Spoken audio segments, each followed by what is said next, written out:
54 athletes from around the world will compete for a total of $20,000 in cash.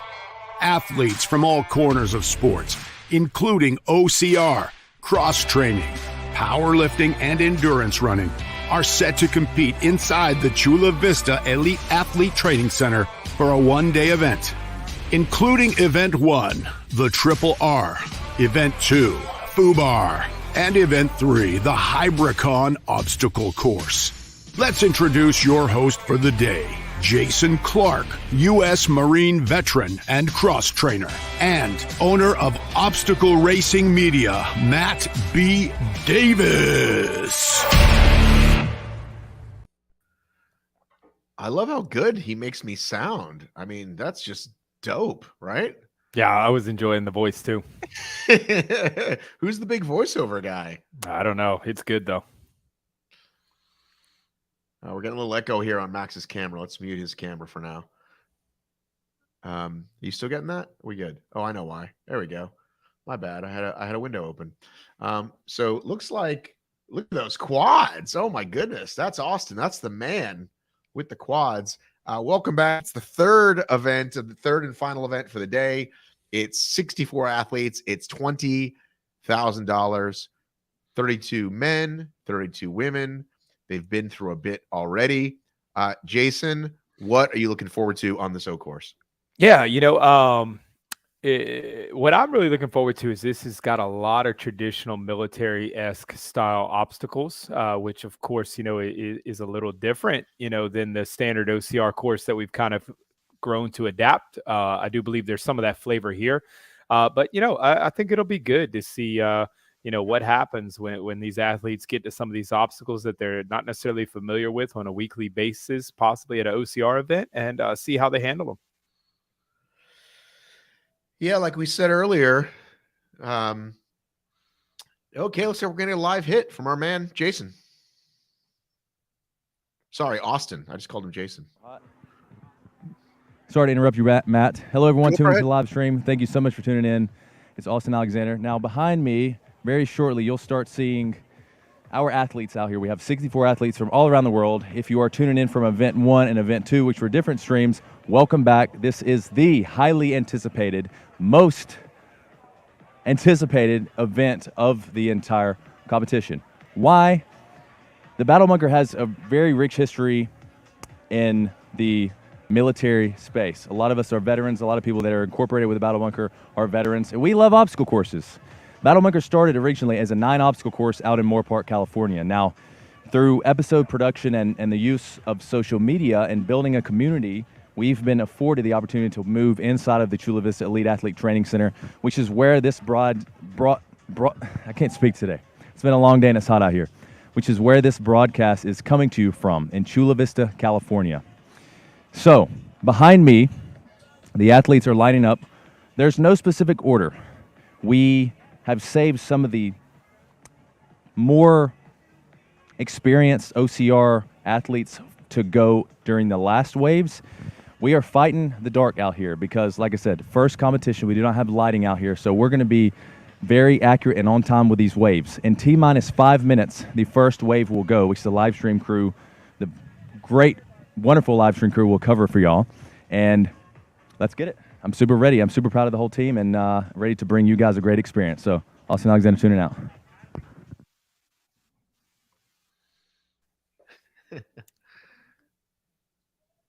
Well, there you go. They said we're going to save some of the best for last. So fine with me. We will cheer everybody on as they go. And as we learned earlier, it's 3 sections, Jason. Yeah. First one are quote unquote easy, second quote unquote middle, third one hard. Yeah. Again, this is so much too of, a lot of background that I have. And, I think easy per se and hard is subjective based upon what athlete. For instance, if they come up at 6'4", it's a lot different than coming up at 5'6", and what each of them view as easy and difficult is going to be very different. I'm seeing if we can get the first ones ready to go. I assume men first because that's how we did it before, but we're not actually positive. Yeah, no, not tracking at all. I'll tell you, it is a beautiful shot of the obstacle course, though.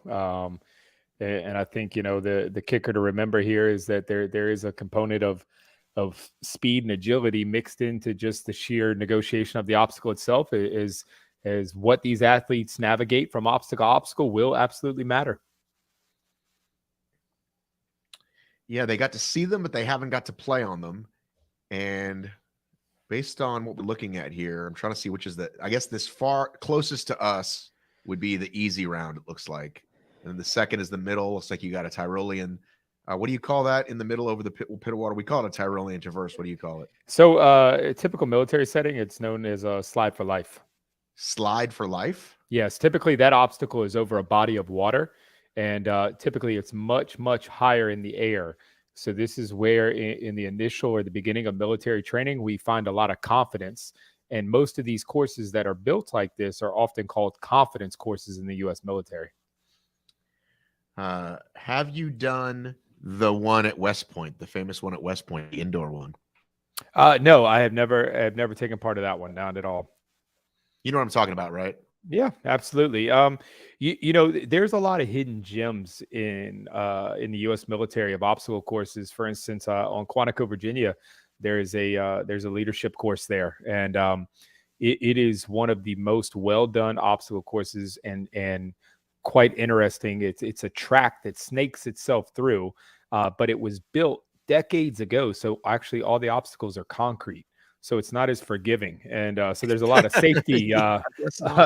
There's a lot of safety restraints on that course now, but there are a lot of hidden gems. And honestly, this course right here is built with a very big flavor of the leadership course out of Quantico.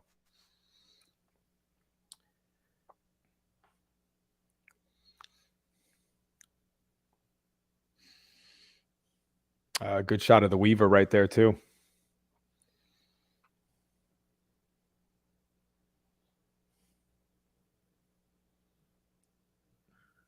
Traditional warp wall.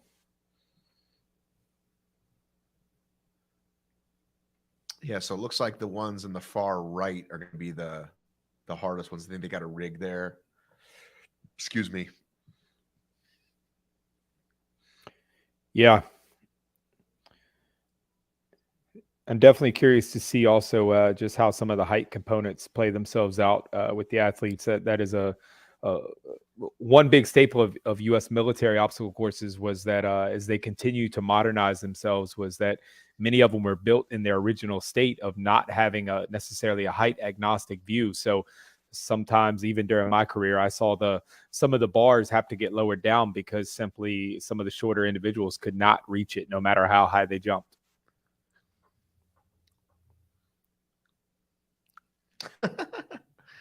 All right, so they're working on getting the final angles there, getting ready to start here temporarily. I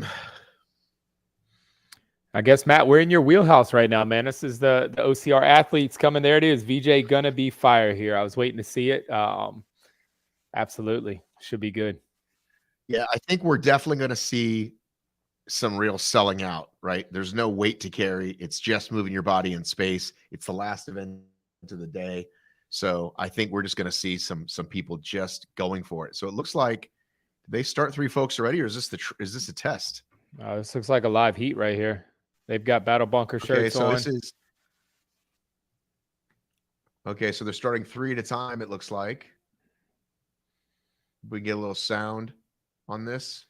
Yeah, there's a great example. Whoa. You just saw them hit that first log right there and get rejected. That's it. Putting all the components of fitness together right here.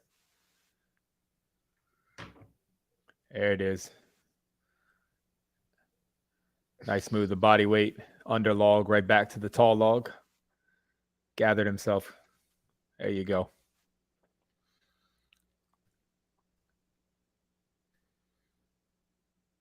Here's a great one right here. As you see the cargo net, big grip strength test right here.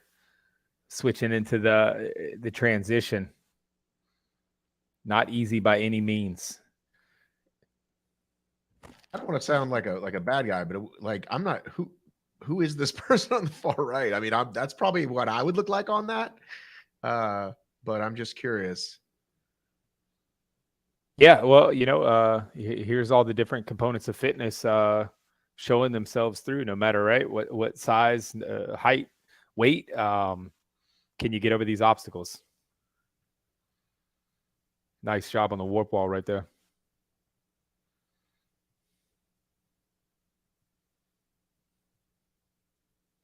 I think the other thing that's going to be interesting right here, Matt, is not defined lane space, which I totally agree with. I love it, right? But there's not necessarily a hey, this is the route I'm taking very often. Yeah, if we get some head-to-head battles, if we see, a VJ versus a Kent versus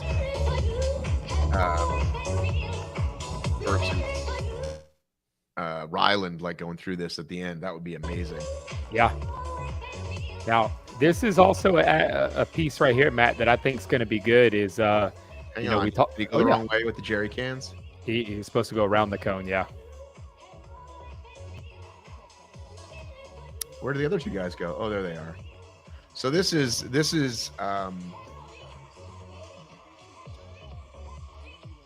I can get a number on this guy.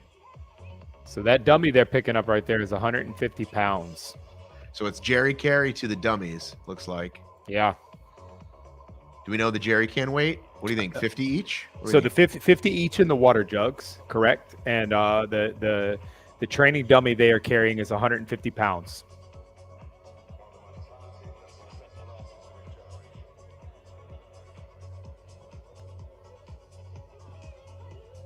Yeah, which is definitely going to take a shot on those legs one more time. Yeah, he's needing a big break.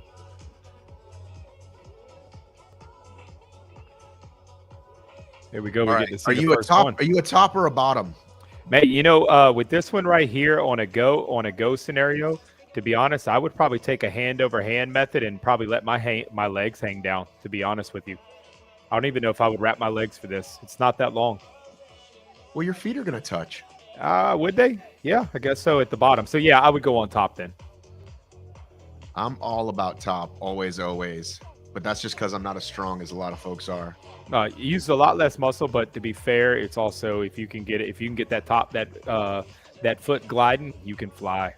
Yeah, I've done it pretty quickly. It's usually on those beast courses at Spartan, so somewhere around mile 8 or 9, you're pretty gassed. They used to have them over big bodies of water. Now, not as often. Sweaty says, I don't like this conversation. I love it. Glad you're enjoying it, Sweaty. I don't know how you got that name. All right, so a little log hop scenario. And then we go over nothing but balance. Balance beam. I always tell everybody, quick is the best way to go through that one. Slow, fall off. Monkey bar time. Now, I think this right here is where you're going to see the OCR athlete really make up time. Yeah, they're going to be flying right here. They're going to be skipping rungs. You're going to see so many chances taken because it's also going to be that end of the race. Absolutely. They'll just be flying. And I guess the key point to figure out here, there is no penalties. It is simply negotiate the obstacle. So if you get stuck there, you are stuck. So if you fall off, just do it again? That's correct. And if you cannot get through it, that is where you end. And there's an 8-minute cap. I don't think anybody's going to take that, right? Or what did they say the minute cap was? Yeah, 8-minute cap. You're right, Matt. I don't think anyone's going to take 8 minutes on this. Hey, here's one, too. I'm sure we'll see a few different techniques right here, especially with those mattresses underneath. I'm curious to see if somebody just doesn't take a jump for it. Yeah, trust me. When you see the OCR athletes, you will see them. Here we go. So here's that Weaver. Talk to us about Weaver technique, my friend. Oh, man. So you've got an over-under right here. So you go over one and under the next. Now, what he should be doing is hooking that leg as well to kind of pull the body through in a constant swooping motion of over and under constantly. So that leg that's kind of operating independently right now should be working in conjunction with the arm to pull himself over smoothly. So he's got a lot of upper body work going down right here when he should really have a lot of total body work going. Yeah, I would say this is the most total body work obstacle I've ever seen. You know, I've done a couple hundred obstacle races. Yeah. And this thing is just a killer. Yep. And as you can see, because he's gotten out of whack right here, he's not sure if he's over or under.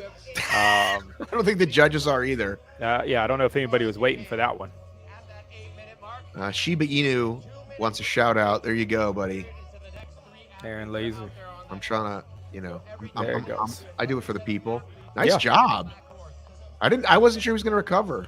No, very weird technique, but it worked. Yeah, that Weaver, oof, he is hurting. Yeah, so this is we got some okay, so now we're coming into some rings. Yeah, I hope the cameramen get ready when the OCR athletes go through this, because they will be flying. They'll be skipping ropes, skipping rings.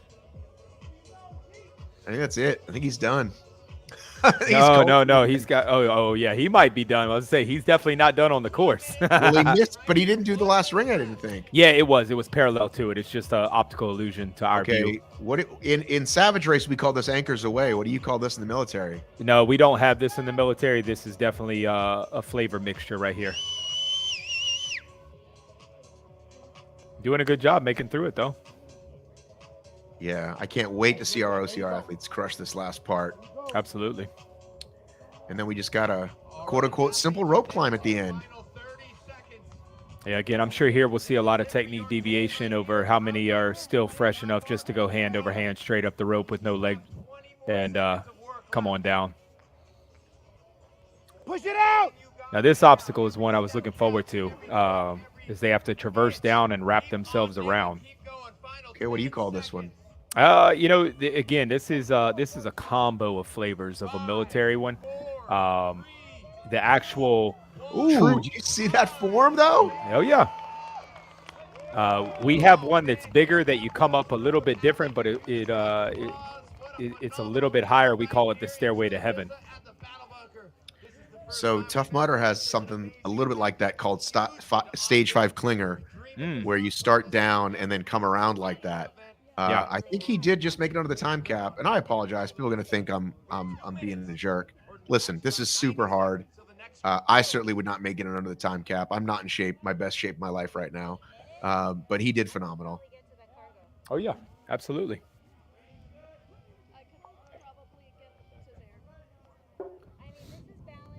Yeah, I'm gonna run Matt. I'm gonna run a clock on this next group, and so just good so we're idea. kinda One of us should be doing referencing it. that. One of us should be doing that. I'll run a clock on them. Start doing that. Good move. See, we get it. We eventually get it, guys.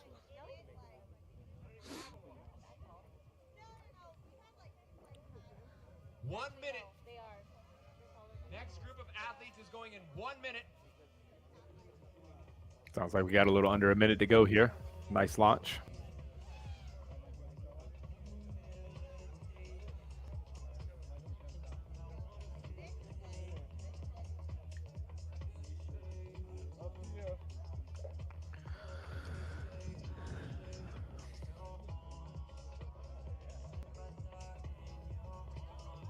Seconds. 30 seconds, athletes. Get ready.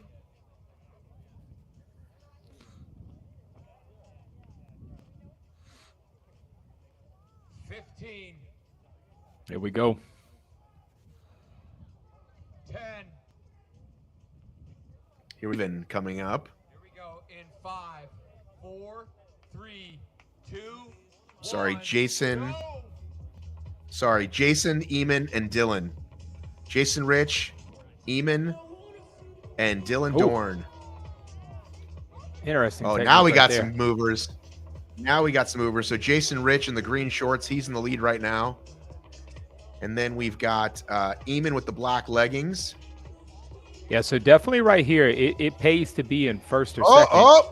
Oh, he missed. He went over instead of under. Yep.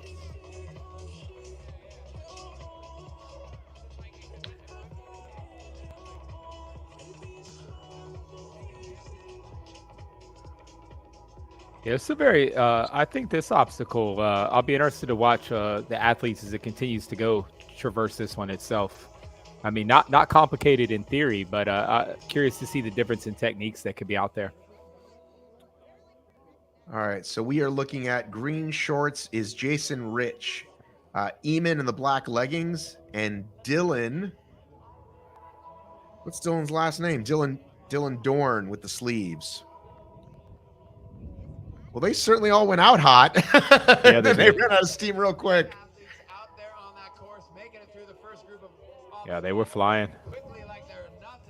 So this next obstacle they're coming to, we have some different versions of it in the military. We call it a confined space, so that the walls have shrunk in on you. It's a smaller space, and you've got to traverse your way through it. Another flavor to do it is make it longer and black out the tunnels so that you can't see either. Yeah, that's the kind of stuff that Tough Mudder loves to do. They love to put you in places, add music, add dark. Yeah. Oh my God, y'all, I'm so rude. Please don't tell my mom I did that. Jason Rich is leading this wave. You got the clock on him, buddy? How's he doing? Yeah, man, he's coming right into, what are we at, 3:45 right now? So his pace is good. This is where I think, we talk about technique, getting that dummy up. There we go. And here comes Eamon. Looks like Eamon's caught right back up to him. Yeah, this is a smoke check right here. Smoke check, bro. You're getting smoked. JC. Jason. Yeah. You're getting smoked, bro. You think this dummy drag will make any flavor? Oh, Jason Rich's wife, Jamie. You think that dummy drag right there is gonna play it to any of the guys that you've watched previously through the OCR channels? The only one whom I think maybe VJ. Sorry, not VJ. I think Leon, our little buddy Leon, might struggle with that. That's someone who could, if he doesn't get there first, could be a little behind. The other man, it's going to be probably all about the same. They can. It's not enough weight to make a difference. Gotcha. You made it 200 pounds. Now you're talking. But yeah, 100 pounds, I think, mostly folks can drag them. Oh yes, we have a tight race up there at the front. Yeah, these two are going at it right here. So where did he lose his lead? Where did Jason lose his lead there to Eamon? Dummy drag.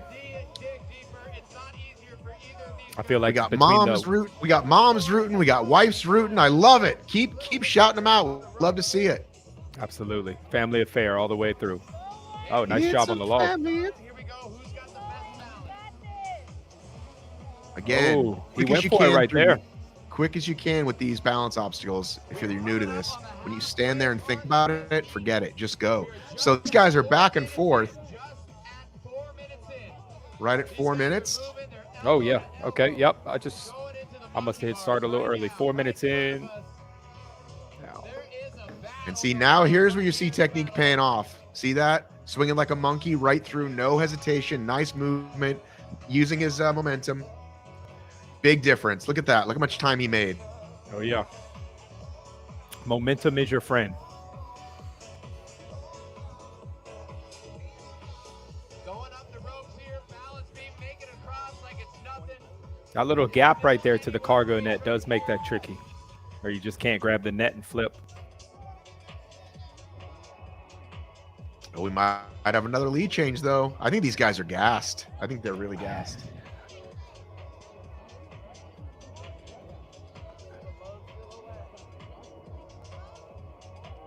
There you go. Traverse the leg. Here we go. Who's got the technique? Who's got the Weaver technique? That's green shorts right here is Jason, right? Yes, sir. Yeah. His technique's a lot smoother. He is smooth as fast for him right now. Yeah, and again, this isn't in a lot of current obstacle races. So even the experienced racers, if they haven't done this one in a minute, it might take them a second. But I think kind of muscle memory and moving their body in space will help. Yeah, he used his legs beautifully right there, just as he should. Great job through that.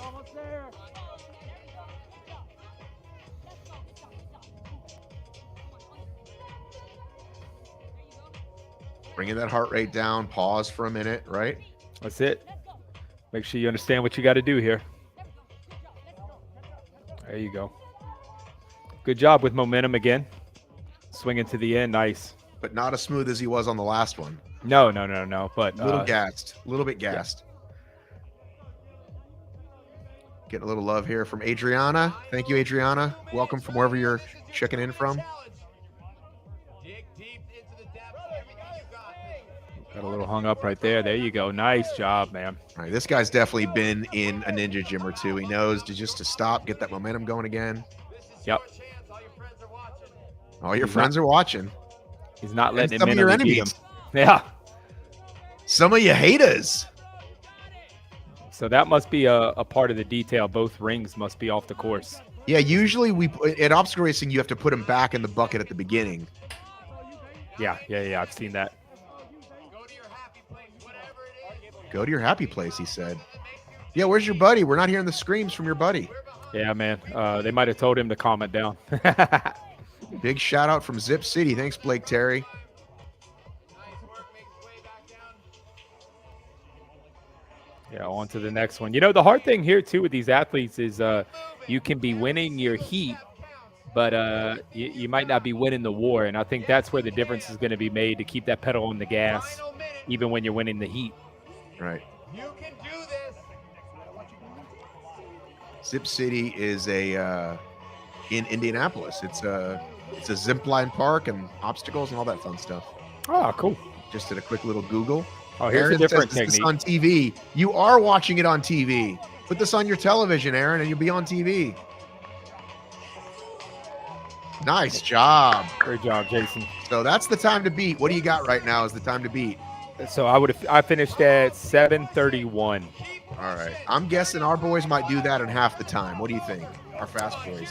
Oh, man. I think you're going to have them. I think, yeah, you're going to be in the 4:30s, 5-minute range. Every single inch counts. Oh, feet went down. There you go. Keep going. 4, 3, 2, 1, time. Great job, guys. Huge shout out to our second 3 competitors here at the Battle Bunker. There's a 2-minute reset for our next competitors. Okay, 2-minute reset. We've got Luke Halterman in the black headband. Wilson Washington, who we talked to, he won his heat, remember? And then Yeah. Thomas Woods. We can get a shot back to them. I guess they're resetting the course, resetting the cameras, resetting that's their it. stocks. That's it. Yeah, Wilson, it says former Marine, a father and owner of Truck Fit Gym. So he might have some familiarity here, especially being a former Marine. Well, Semper Fi, brother. That's it, man. All right, we got another child. Somebody rooting for their dad. Go, Dad. Who's your dad, Awesome. Ninja Row 124?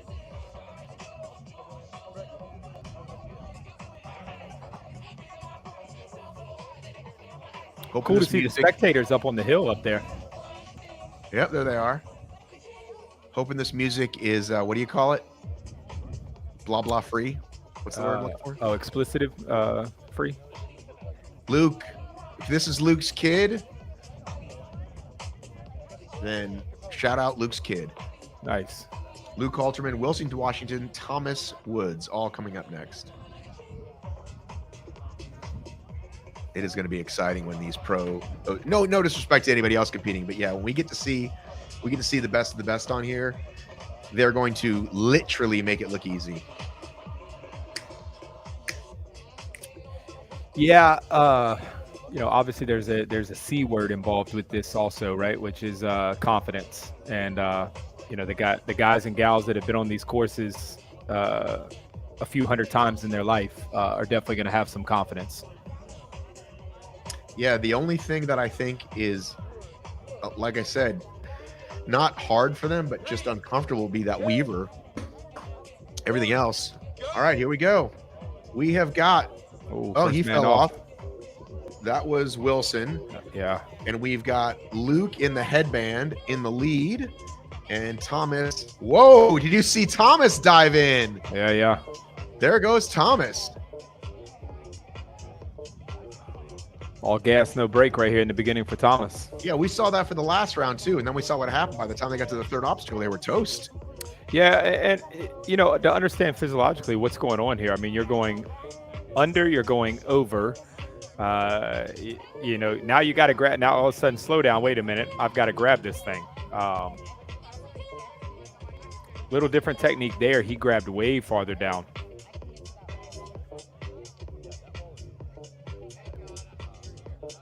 All right, so again, we've seen now 3 rounds in a row that the first gentleman through the first obstacle is not the first gentleman through the third obstacle. Yeah. People just get excited, man. They just get excited. Well, the other thing too, like, when you're running straight obstacles, right? Like there's very minimal movement between these obstacles. It takes its toll very quick all of a sudden that like, oh man, this is a lot different than I thought. They're on pace with the other gentlemen that were before them. Wilson's So making the his voice comeback we're over hearing there. now Uh-huh. is Kyle, aka Coach Kyle from Tough Mudder. He's been around Tough Mudder for the last 7 or 8 years. CrossFit dude, awesome DJ, awesome host. Love that guy.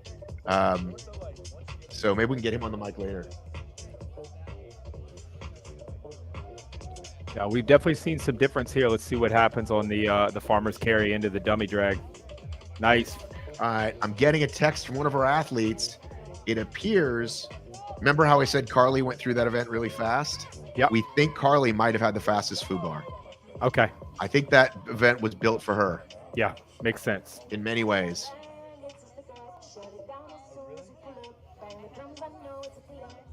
Watch the transition here. Farmer's carry. The one thing that I don't see, I see a lot of the athletes muscling this dummy instead of getting down low and getting a real solid grab underneath the armpits of the dummy and bringing it up chest high. And that's the technique that we would normally teach right here. Get low, get chest to back with the dummy, bring it up to the chest, stand up and drag back. That's a lot of energy expenditure the way that it's being done right now.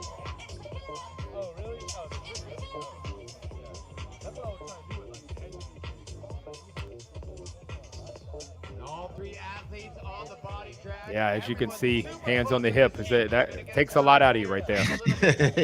Yeah. Again, you won't see that with the top 5 men and women. They will not pause. They're very used to putting themselves to work for that time frame and longer on obstacles.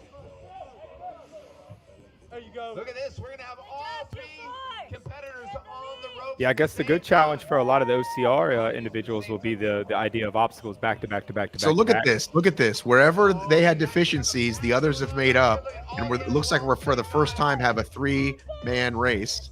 Yeah. Luke, Wilson, and Thomas. We got Wilson on the left. We've got Luke in front right now, and Thomas far right. Who can put that little devil on their shoulder down? Who can put that devil on their shoulder? I love hearing my buddy Coach Kyle. This is bringing back sweet memories for me, and the Tough Mudders are listening. Shout out. Yeah, you had Tough Mudder. Who else do you have over there? Was it what they call him? E-Rock? Yeah, we E-Rock probably will still be back at some point. Okay. There's only so many races a year, so these guys do a lot of other things. Yeah. Looks like that guy out in front just hit another gear. Just made it across the balance bar. So that's Rich. Sorry, that's Luke. Here to the monkey bars right in front of the spectator. Yeah, Luke kind of hit a different gear once he got up there. Make him hear you. He's putting a little bit of a gap. Are you a swinger or a hand-over-hand guy? So I will swing, but I did a distal rupture on my left bicep tendon years ago. So some days it's just about how it feels.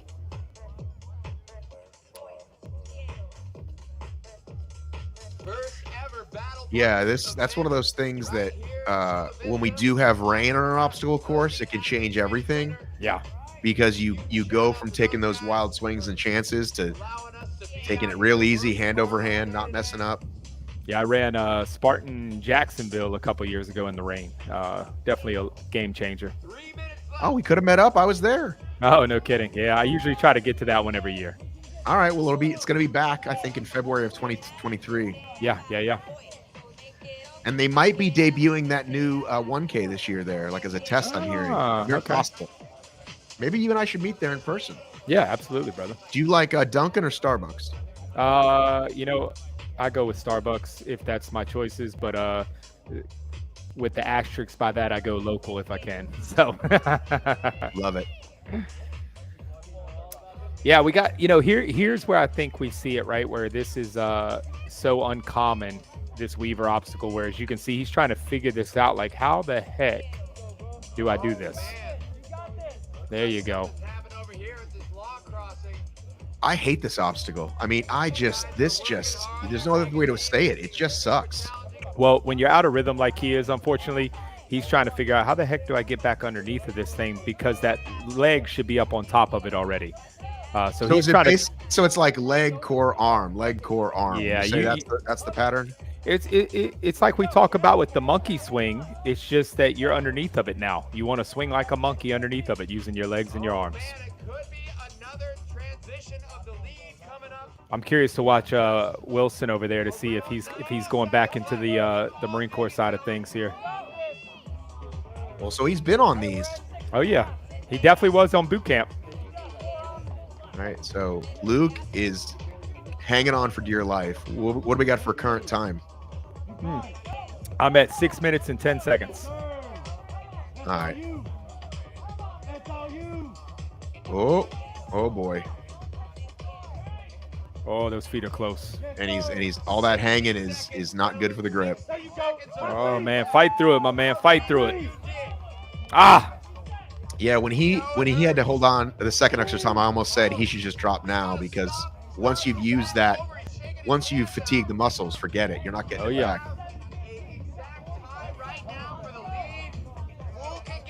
Wilson wants it. Wilson wants it. Yeah, man. Oh, there you go, Luke. Right back on it. All right, now he's got to have no hesitation, and he hesitated again. Yeah, that's it. He's gassed. There you go, Wilson. There you go, Wilson.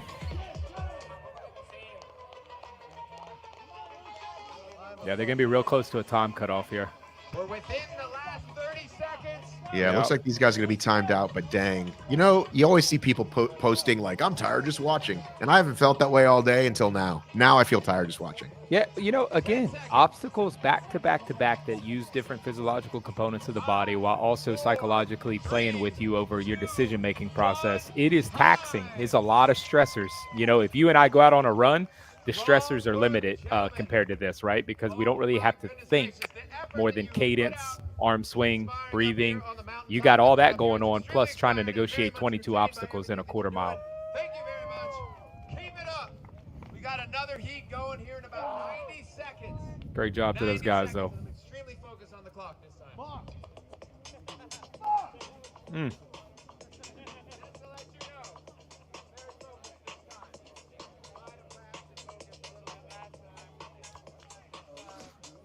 Hey, Matt, so you're an ultra runner, you said, right? I would call myself that, yes. I run a Awesome. few in my day. Okay. Yeah, we've got I've got one going right down the road from the house right now, the Delirium. 1 minute. Athletes, 1 minute. What's it called? The Delirium. It's a 6, 12, 24-hour race. So you pick your poison, 6, 12, or 24 hours max distance. Yeah, so I've done World's Toughest a few times, twice Okay. to be exact, which is 24 hours, 5 miles, various obstacles, in and out of water. I've done a 1 mile 30 seconds. looped race, which I did 100 miles that way. Not sure I would ever do that one again. And I've run a few other 50Ks. Okay. That's awesome, man. 15. All right. See if we can get the names of the next runners. Battle bunker athletes. Here we go. Oh, we got Leon on this one. We got Kieran, Leon, and Grant. Here we go. This is going to be great. All right. Leon's got to show us what he's got today. Leon has got to show us what he's got. He's probably going to get to those drags first, and then we'll see if he can hold on. That's Leon Kofed. He's a European OCR champion. He's done pretty well here in America. He told us he was wearing the the crop top to be like the strong CrossFitters. Oh, look at those red shorts out. Yeah, his low center of gravity is helping him on those unders. He's not all the way down. See that? Not even knees touching the ground. Dare I say, adorable. There you go. Different technique. Oh, that was close.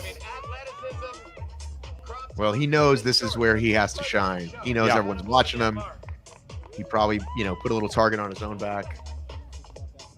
But this is literally his wheelhouse. Yeah, he's still under a minute right now. Yeah, I said 4.5 probably for the winning man time, but we will find out. So he's going to crawl through this little thing and then see how he does in the carries. Again, confined space should be a good gift for him. Smaller guy, get right through it. We've seen come over that big wall and around the corner. Now he is doing the farmer carries right out there. You can't miss him in the Denmark There he goes. shorts out there. Looking good.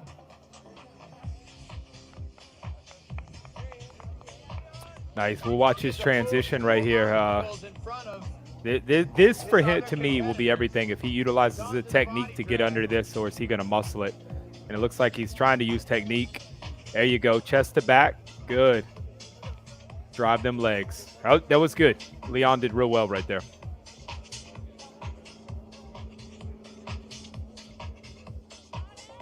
This was the biggest chest for him, and he got through it. So now see what time he can put to. This is going to be the time to beat. So watch that clock closely, okay, Jason? Yep, we just hit 2 minutes right now. All right, this is definitely going to be the time of the beat to beat for the day, and I think he will excel in the second and third half, where he can fly on rings, etc. So look at this quick work of this. Arm technique. Yeah. Using hips, look at using that. motion. Look at that. Nice. Plus, we get a nice shot of the crotch too. Denmark. Yeah, he's smooth, real smooth. In the dust out here on this awesome Battle Bunker course onto the rope swing. Oh, Yeah, so he's seen probably every version of these, right? Here's a guy who's probably done over 100 races all over the world. He's probably seen every version of everything he's going to see. So his body is familiar with it. He knows how to move his body in space.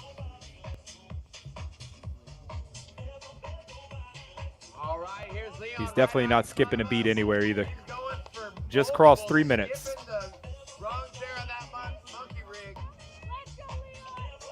There you go. Strong work. Absolutely flying. Putting on a show.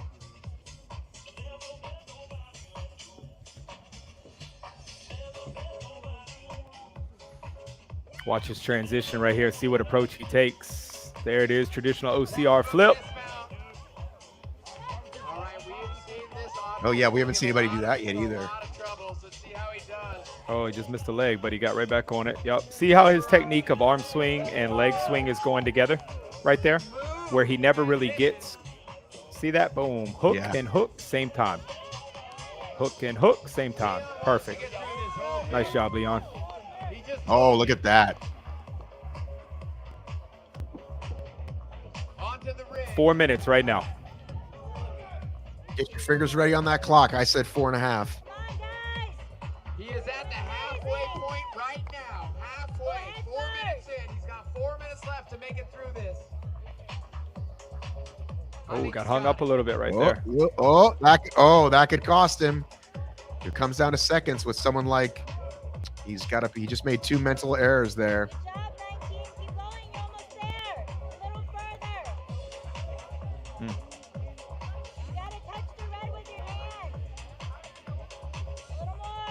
Big knee lift. I Nice think that's his job. only mistake so far. He cost himself 1, maybe 2 seconds there, which could hurt him. This should be a perfect obstacle for him. Nice lightweight drag. All right, Pull it up. get that stop button ready, buddy. Yep. 4:59 is what I got. 4:59. All right, so now it's where can those guys cut seconds? We saw a couple on there, right? Yep. And if you cut a few more on the carry, I think Kent and some of those guys will be able to beat that. I think he didn't quite give himself enough room for those guys, but still probably top 5. You know, I will say though, I do not know their familiarity with it, but I do believe he made up a really good amount of time on that Weaver compared to a lot of his competition. Yeah, but I'm saying those other guys that are coming through, they're going to do it almost as quick. They're a little bit bigger, but they're going to almost as quick. So that's what I'm thinking. But we're going to see. Oh yeah. So this guy says, I make the anchors harder than savages. Did you make this, buddy?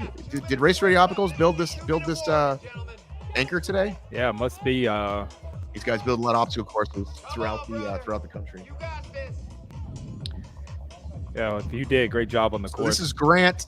This is Grant. Grant Kelm in the beard. But it puts him in perspective how fast he did it. Oh yeah. 90 seconds. That's all we ask of you. 90 more seconds. You know, the thing that made Leon You can. really good was just his movement patterns between the obstacles kept moving. Now it looks like we got Austin coming in. Oh, he's going to talk to Leon. Nice. All right, we're ready for Austin whenever you are. I have a pair of American ones as well, but I wanted to stand out. Look how little he is compared to Austin. Love. Yes, Hello, sir. everyone. I'm here with Leon. You just broke the course record at 4 minutes and 59 seconds. Did you know that? Sub 5 ain't too bad. I'm happy. How do you feel about the culmination of obstacles being military and American Ninja Warrior and OCR? How was it? I feel like that was a really good distribution. Like it was like a third of each, which was really nice.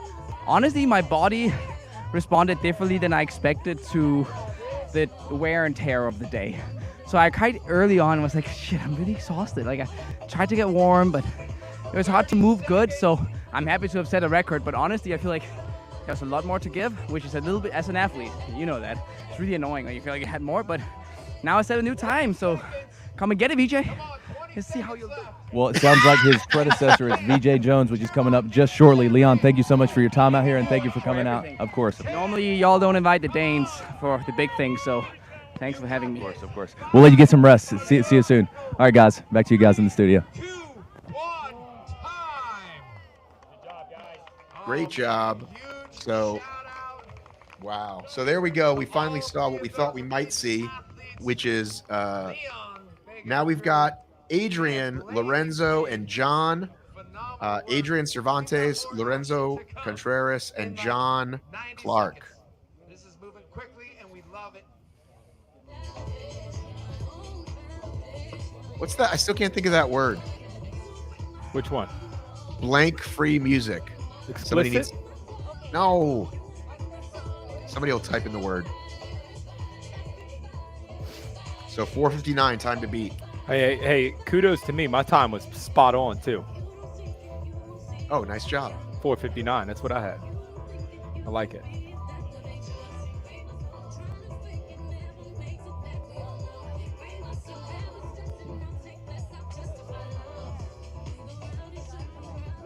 Yeah. Athletes.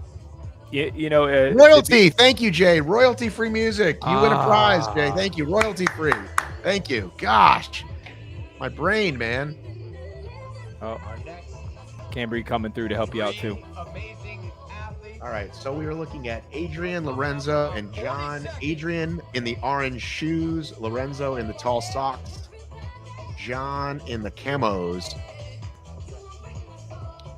Troy says license free. I'll take either. Take license free. I'll take royalty free. Let's just play more quizzes. I mean, anything else you think you can think of for trivia, Jason? Yeah, no kidding. The audience always has my back. Got to love the community. All right, Adrian, Athletes. Lorenzo, and John. Seconds. Got another crop top out here too. Apparently, it's the thing. First, Yeah. mullets, now crop tops. Who can look ironically the ugliest? I think that's the new game we play. 2, 1, go. It's kind of like what was it Katie said, right? Even if you don't perform good, you got to look good. So. There's John Clark, first through. Will he be the Oh, first he's through flying. the others, though? Or will he be like some others who failed after the first few? Or will, Ejected by that first hurdle. That bar, that log gets a lot of people. yeah, I think that's Adrian Cervantes in the lead. And they're doing work. That is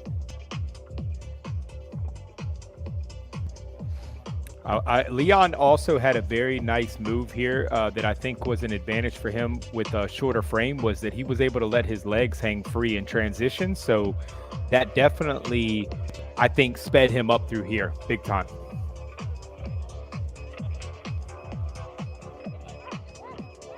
so. This is the fifth round. So we've gone through about half the field after this, right? This is the fifth round we've seen. Oh man, fourth or fifth, you got 3 athletes at a time. So we're somewhere right around the halfway mark of males. And this again is John Clark and the camo in the lead. But that's not a good sign when he has to rest up there. So I think he's hurting a little bit. Somebody warming up with a red hoodie.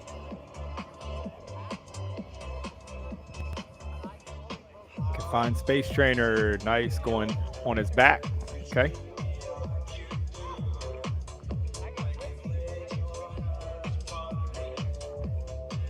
I think whoever this judge is, do you think they're trying to make weight wearing the hoodie in a 100-degree day, in a 75-degree day? I have a teenage son who wears a hoodie here in South Carolina through the summertime. Like, that's the new thing, man. My son does too. My son is also big on the hoodie. Yeah, I'm confused, but I ask him all the time, like, do y'all just dress backwards to the weather now? Is that the idea? I mean, but walking around in a hoodie is one thing. This guy is in the heat running around. Yeah, with the hood on, man. So yeah, so here's a great example, Matt. The difference between Leon and John on this carry. See how the dummy is down low for John, whereas Leon got down low, put the back of that dummy against his chest so that he could handle that weight underneath the arms. That's taken a lot out of John's grip right now, and also a lot out of that low back that Leon did not give away.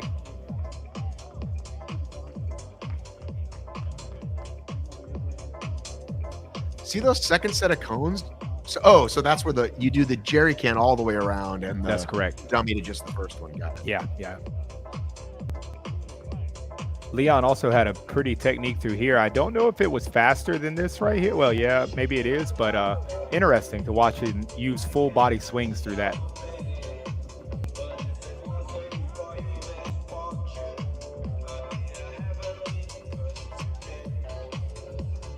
All right, making his way up and over this giant ladder out front. Going to transition over to the rope swing.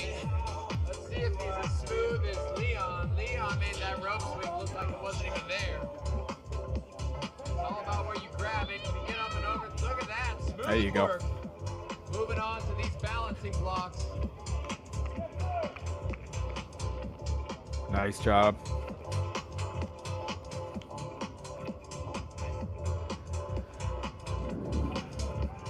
Then he's going to come back into view right here. Onto our monkey bars. There you go. Good swing.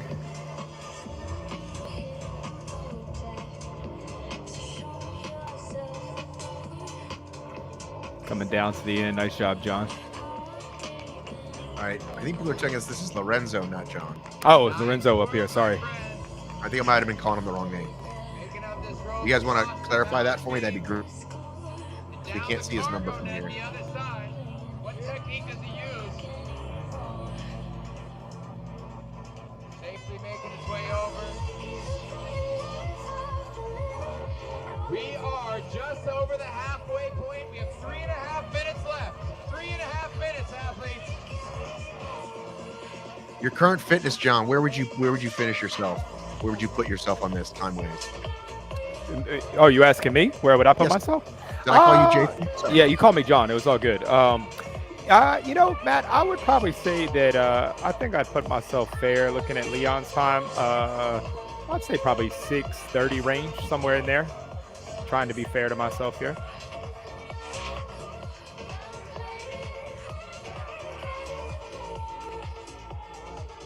All right, he's seen these before. Yep. Okay, so that is Lorenzo. I think that's what I was calling him. Wasn't I calling him? I think I messed the name up, actually, not you. So. Okay, good.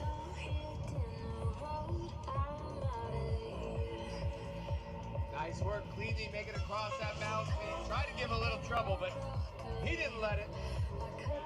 Yeah, he's doing good. Keep moving himself through. Yeah, I think people were saying they thought they missed a ring. I'm seeing it now. It's honestly, it's just where the camera is. That ring is on the next row. Because I thought the same thing, that they were skipping it, but it's that ring is on the next row. Yeah, just that optical illusion that comes through there. He's got that technique down. Look at that. Looking back, grabs it smoothly. Yeah, if Leon had done that, he would have saved himself 2-3 seconds. Oh, a little bit of hang up there. Just as I think the big difference that you're seeing right there, pulling those rings off, is you can't slide them. You definitely have to give a lift on that back arm. Exactly. Now, Leon did have some really good knee to chest right here on his rope climb. But he's doing well, too. Nice hop down. All right, last obstacle. What does he got for time? Oh, man, I hit 3:30 on the countdown. He's got 1:30 left for completion right here. So he's at 7 minutes right now. Or excuse me, 6:30 right now. Monkey bars. You're going to have to make it up over. Do a muscle up. There you go. Use the legs. Smart. Gather yourself. If he makes it here cleanly, he should have. Why not put both legs on one side rather than the split move everybody's doing?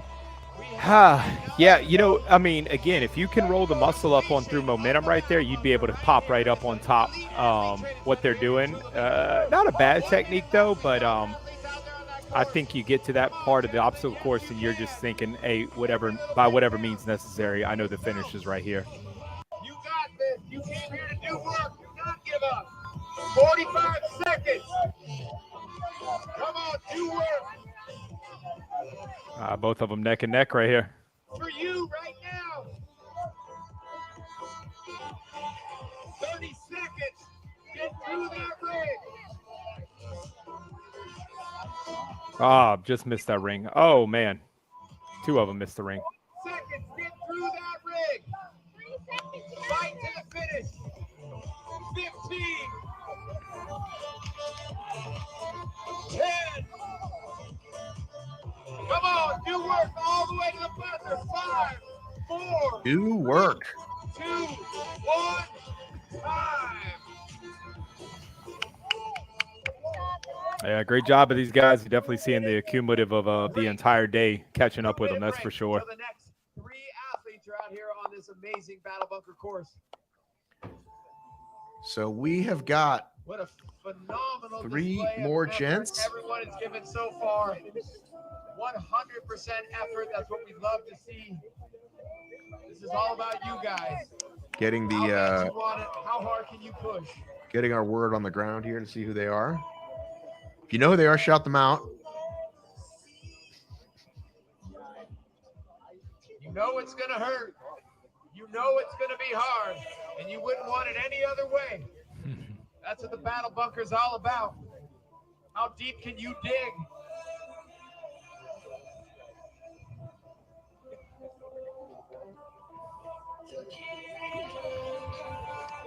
"60 seconds until our next 3 male competitors take on the Battle Bunker."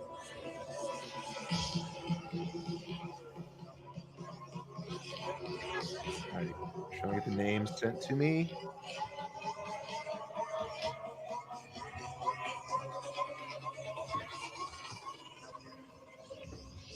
"30 seconds, gentlemen. 30 seconds.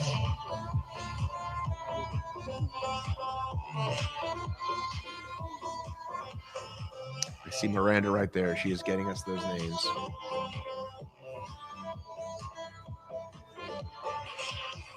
"15 That's seconds. Aaron in the middle. Gentlemen, get ready. Sounds like Aaron's got some 5, fans. 4, 3, 2, 1, go. Here we go. Caleb in the red shoes. Caleb was in, I think, the top 3 in his Here we wave go. Give a of high the score FUBAR, Cheer them on. and he is in the lead. The battle has begun. Caleb Yates, Yes, sir. double High Rocks winner. Yeah, he's going to do well on this one.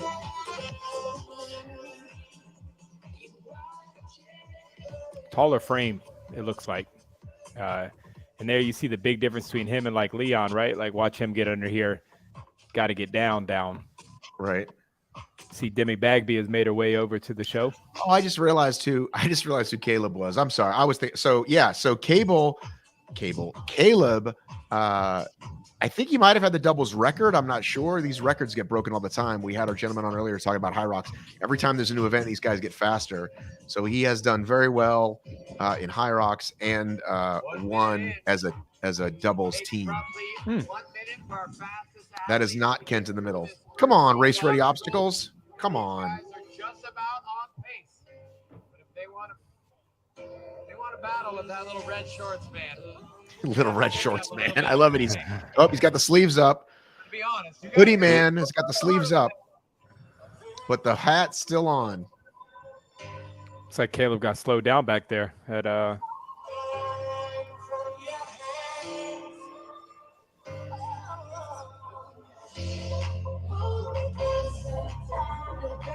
Oh, chalk bag. Look at this. Wait, is this legal? Uh-oh. Was this allowed? I don't know. A lot of time though.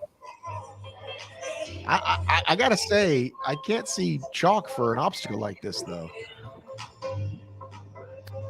No, and the other side it's plastic Like water we typically jugs, see so. chalk with barnacles, and maybe they're really hot. I don't know.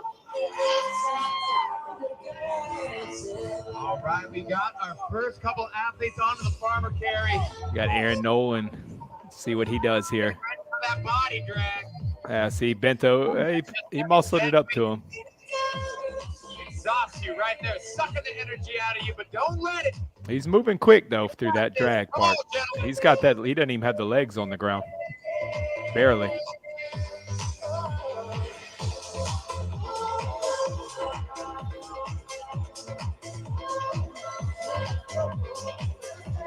We're at 245 right now. 245 on this wave.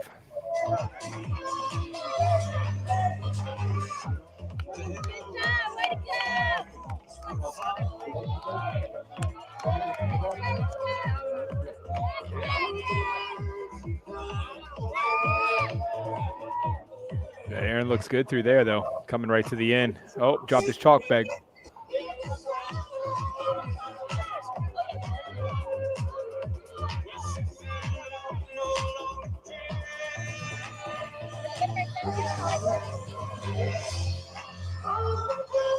Smooth through there. Stayed low, too.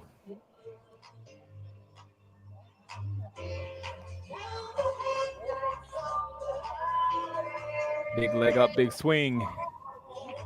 Nice job landing right there. Over the ropes, into the balancing.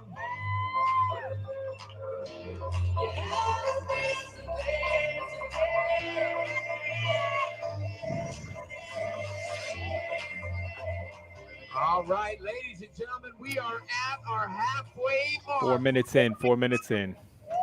You have 4 minutes to dig, 4 minutes to move, 4 minutes Hand for hand technique. We haven't seen it in a couple runs, my friend. but he's staying moving. To the end of this thing, put your eye on the I think if he goal. was battling somebody, he might go for the swing, but he's got the time, so he's just catching his breath. We got Yeah. you. Oh, wait, what you got there? What's going on? Okay, okay. I see. Chalk it up. Chalk it up halfway through. All good. No rules against that. There you go, Matt. There's your clarification. No rules against that. Well, we talked about it a little bit earlier. We had a man win, cross the finish line first at a 15K obstacle racing championship, and he brought chalk, and he didn't read the rules, and on that day, it honestly probably wouldn't have mattered. He won with a pretty big margin, and the obstacles weren't really particularly wet that day, and some races say yes, some races say no, and he should have read the rule book, and it was unfortunate. So everybody's definitely in our community is super high alert about chalk. Yeah. So what did he do? He chalked up before. Oh no! Did he fall? Hold No. it together. You have plenty of time to finish.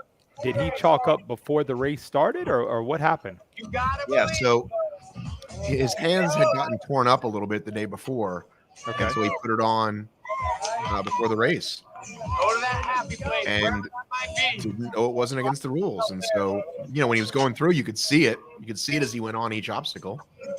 And so by the time he got to the end, there's a lot of swinging obstacles there. It's a lot of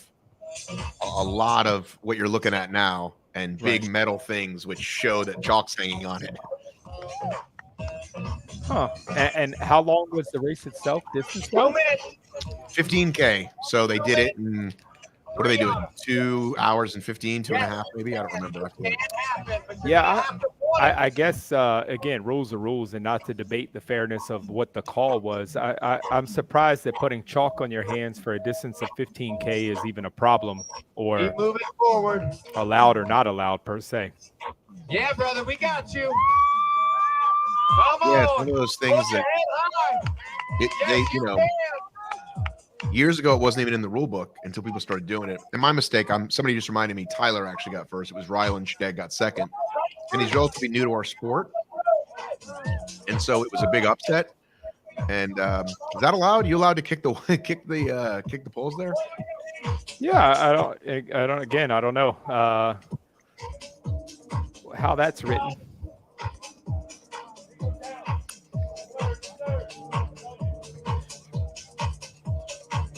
Yeah, these two gents now neck and neck here for the finish.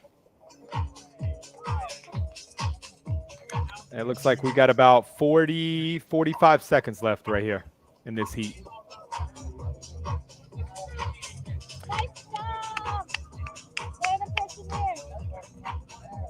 I think, to be fair here, Matt, and again, not taking anything away from anybody's accomplishments, that's for sure. Man, you definitely see the accumulative of today coming out in these athletes. I didn't necessarily expect to see so many getting timed out. I don't believe. Make them feel you. Well, from now on, I don't think you are. This was the 5th or 6th round, and now we're getting to the cream of the crop. This next round will have Johnny Mars, Taylor Overmiller, and Thaddeus Segura. I think you're going to see a nice battle between Taylor and Johnny. These guys are experienced obstacle racers. Time. Get over there anyway. Get over it. Yes. Look at this community. Let's teamwork. I think. You got this. As you can see, Taylor's got some fans. Good teamwork right there. Don't ever drop your friend, especially when everybody's watching. Yeah, there's today right there for him, huh? Another group of amazing athletes. Great job, guys. Incredible course. It was a dream. Austin put it together. This is the first time ever bringing all these awesome athletes together out here to the battle bunker. We love it. I think the only reason we're seeing leggings is because of that Tyrolean traverse. Otherwise, it's a pretty hot day, right? Yeah. Some long socks will do the trick, though. Get yourself some long socks. Yeah, in an event like this, too, as you can see there, you are not hiding from the sun anywhere.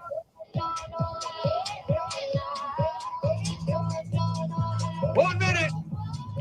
Oh, boy. Here we go. I think we're going to see the first super fast, good battle. Johnny, far right. Taylor in the middle. Closest to us is Thaddeus. Let's go. Get your popcorn ready. Right? Get your popcorn ready.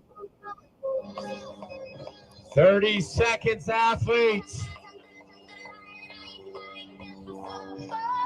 Oh, Then take you your watch. Make sure final it goes on Strava. There's a battle. He's a data scientist, man. He's running analytics, no doubt. 15. 10. Yeah, he sure is. He's going to press start. Look at that. 5, I love it. Yeah, man. 3, 2, 1, go. Here we go. And that's Taylor in the middle. Johnny far left. I don't know if he fell off, if our data scientist fell off. Very experienced obstacle racers. They have something to prove right here in front of us. There you go. Right here. Oh, damn. Big hop. Taylor's got the height advantage on him on this one. We'll see how that if that wedges out on this obstacle, or the what do you call it? The scary climb under close. What do you call it? Which one? The confined space? Confined spaces. Yeah. Yeah, these guys are good, man. Yeah, so that's Johnny. Closest to the screen on the left, red shorts, little hesitation there. Taylor over Miller, right behind him. Coming out hot. Coming out super hot. We just need you to keep this intensity alive. So they're under a minute also right there, close to Leon's time right now. 8-minute sprint. We've seen a couple different techniques right here. We've seen some hop on their back, some go all in. I have a feeling that from what I've seen, the baby crawl seems to be good, but he flew through that. Wow. That's the quickest we've seen anybody go through that. Wow, that was fast. Yeah.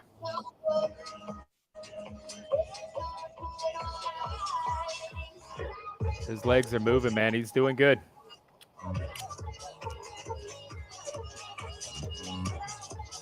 And the beauty of being first, he's smart right there. He's going to put his jugs down right next to the dummy he's going to walk right into. Smooth transition.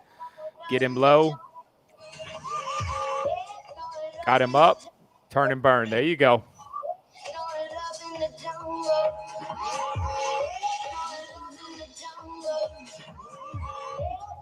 He's turning around. A little bit of struggle down there grabbing his dummy. Yeah, Taylor, it looks like Taylor was just hesitating a little bit.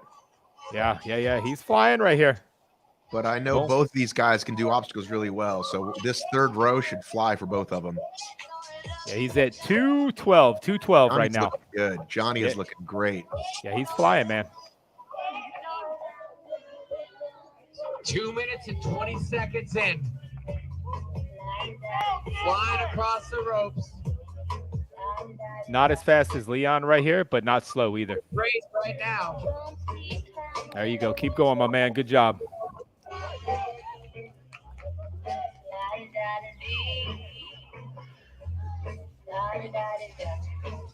Taps and Trail. I like that name. That's good. That's our buddy Jess. We love Jess.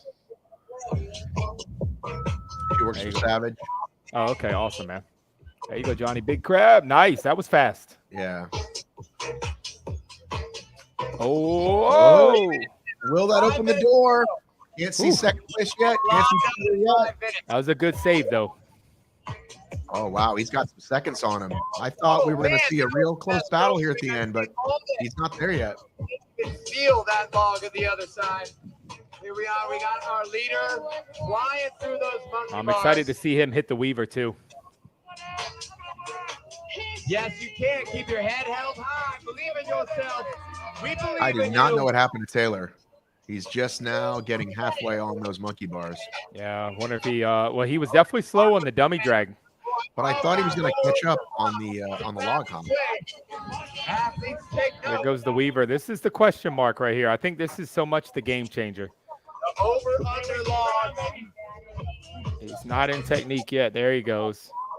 Drop down, swing the leg. Drop down, swing the leg. Yeah, his legs are a little crossed right here. So he's definitely getting slower than Leon.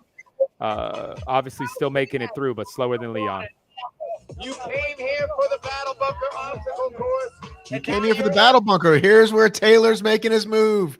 Taylor's a tall guy, but his technique has been pretty good. Look at that. Look at that. Wow. He's rolling. Come on, Taylor. Come on, Taylor. This is your shot, man. This is your opening. This is Good your opening to swings. catch him. Oh, hell yeah, no. 4 minutes and 30 seconds right now. 4 minutes and 30 seconds. There you go, Johnny. Grab it. Nice. All right. Just If Taylor doesn't wait here and sells out, he can catch him. He can pass him. Oh, he's doing the foot thing.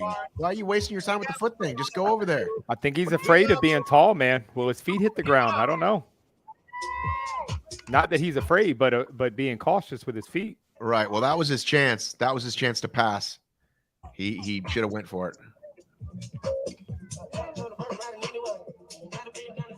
Looks like, Matt, we're going to go to an interview after this one, so it should be good to hear what the athletes are saying about the course. There you go, Johnny. Right up to the rope.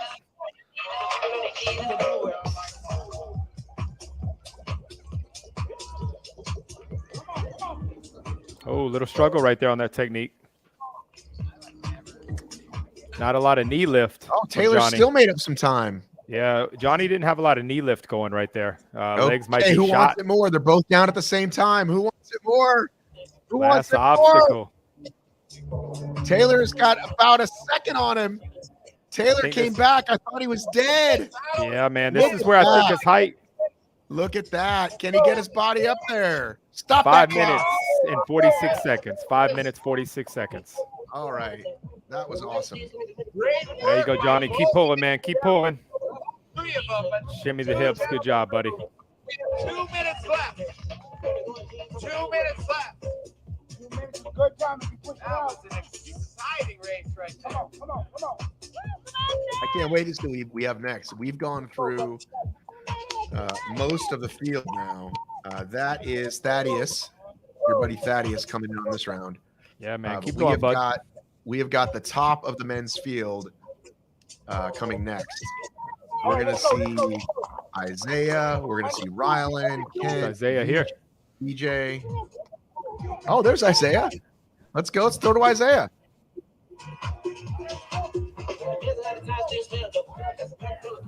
What's up, guys? I am here live at the obstacle course, our final event of the Battle Bunker flagship competition. I am standing with Isaiah Vidal, who has not completed it yet. He is waiting. He is staying warm. He's stretching on the side.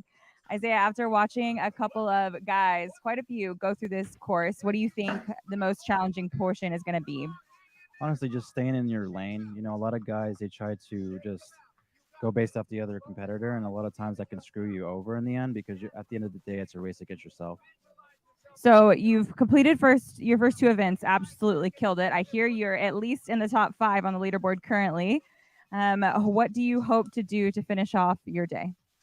Honestly, I mean, it's always in God's hands, but I've already put in the work. I can only just go out there and perform to the best of my ability, and that's what I love to do. What I love about this course is no one, even in the top athletes, have never done it before. So we're all on the same playing field. At the end of the day, we just have to execute. That's awesome. I love that perspective, and good luck out there.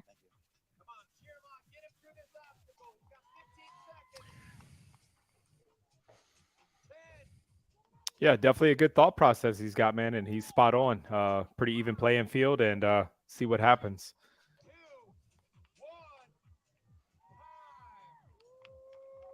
I think we got another. Oh, no. Oh, he was counting down. So this is, I think that's Blennis in the middle. Yeah, that's Alec, who's been doing obstacle races since he was 15. Wow. 10, 11 years ago. And the other 2, I could use audience help here.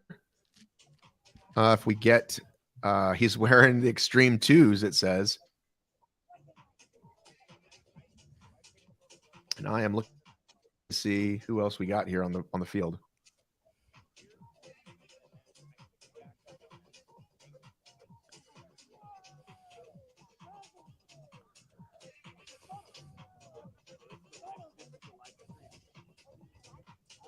Yeah, man. I tell you, the overhead shot, it shows you there is no hiding from the sun right now. It is going to get you.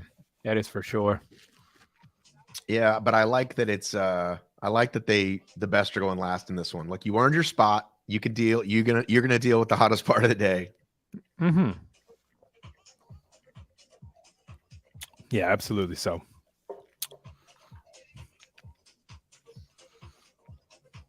And to be fair, on obstacles like this, I think the level of competition should be pretty even within your heat. That way, the idea of strategy and fighting for position in the lane matters. So it looks like we've got Alec about to go. We've got Philip Muscarella ready to go, who's got the cap. He was closest to us. And then we also have Marshall Couples. He's on the far right. Muscarella did well in the last event. Didn't he make a top 3? Yeah. He was. He's a high level CrossFitter out of SoCal. So he was the hometown guy we were talking about.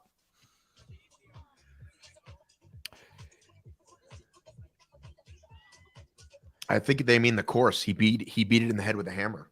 I think the course is what he means. Yeah, I hope so. Yeah, I'm also curious to see like Farron Morgan go during this, out of the UK, man. I mean, pipeline guy, UK run a lot of obstacles through their military sets, and that this could favor into Farron also. Yeah, the closer we get to the top, I just get more and more excited. Yeah, absolutely. Here we go. 4, 3, 2, 1, go. All right, so we got Philip closest to us, Alec in the middle. Marshall left, so this is Philip in the lead. He's moving. But everybody is until they get to these first log overs and unders. Then they seem to slow down a little bit. Oh, no, he's going smooth. He looks good. Yeah. He's controlling himself.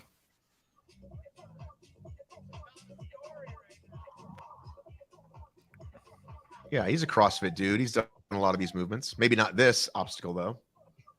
And there is Alec Blenis, as he said. So what is he, 5'5"? And what did he say? He's deadlifting 400, squatting 400? Yeah, What did he say? Mid-squat 450s. Yeah. What a beast.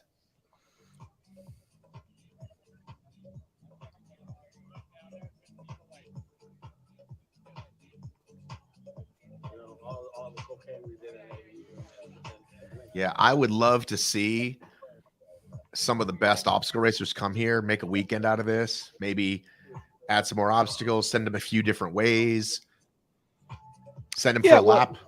Yeah, let's say you run a lap, right? Run a mile, come back, do 4 obstacles, run a mile, do 4 obstacles, something like that.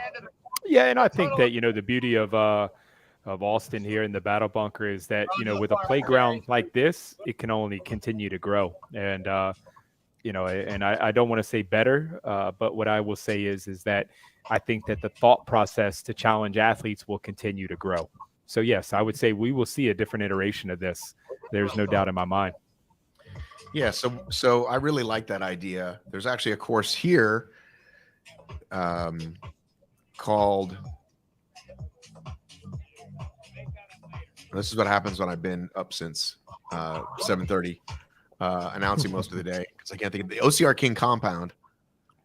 They have a somebody's backyard essentially looks like this. So imagine a much more condensed version of these obstacles, and then you go run in the woods for a mile, come back, do some, go out and run for a mile. So they could, I see there's a fence line there you could run around, or I'm sure they could find a place for them to run, even inside, maybe run around the whole thing.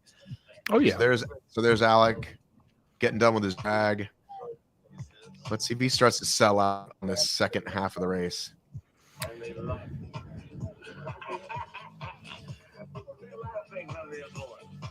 Yeah, and to be fair, Matt, with something like this, especially with 22 obstacles, there's really nothing here that prevents adding a weight vest, right? Or now you're getting really crazy. Adding an article, right? And that's where the look at the technique over there on that slide. Great job. 3 minutes on the course right now. 3 minutes.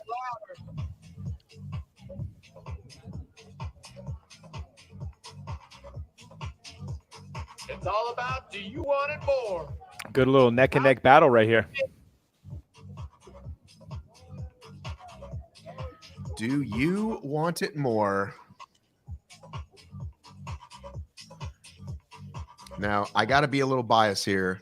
I know Alec really well. Like I said, I've known him since he was a teenager, and done many a race with him. I know his family really well. His dad races, his granddad races. Oh, wow. Just really good folks. You got this. Another engineer, by the way, Georgia Tech graduate. Okay. My battle buddies, we are halfway through this 8-minute session. Yeah, and he told us he's kind of put his cardio on the back plate, for a while. So I'm sure he's feeling that right here again too. But he looks good. I mean, he's still rolling strong. So Philip and Alec. And remember, he beat that record, that Murph record that Hunter said. I know people have different feelings about what a Murph record is or isn't, but you can go find it on our feed, Obstacle Racing Media feed, Murph record, Alec Blenis. What was his time? I want to say 32 and change. You can go look. I forget. Because Hunter was 34 and change. He has been elevated. But reps look good to me if you want to go back and watch. I don't get in the weeds, man. Hey, get after it. So both of them are hurting real bad. What's the clock right now? We're at 4 minutes, 45 seconds. And the time to beat is 4:59, right? That's correct. And we are getting ready to pass that right now. You've got 4 obstacles. So Philip taking back over the lead. Visualize it.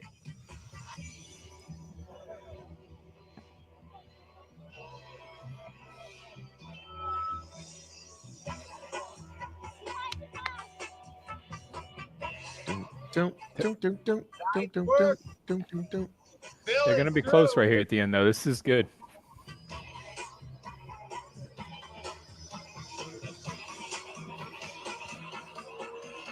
Got about 2 minutes and 25 seconds to go here in the 8-minute time cap. So plenty of time.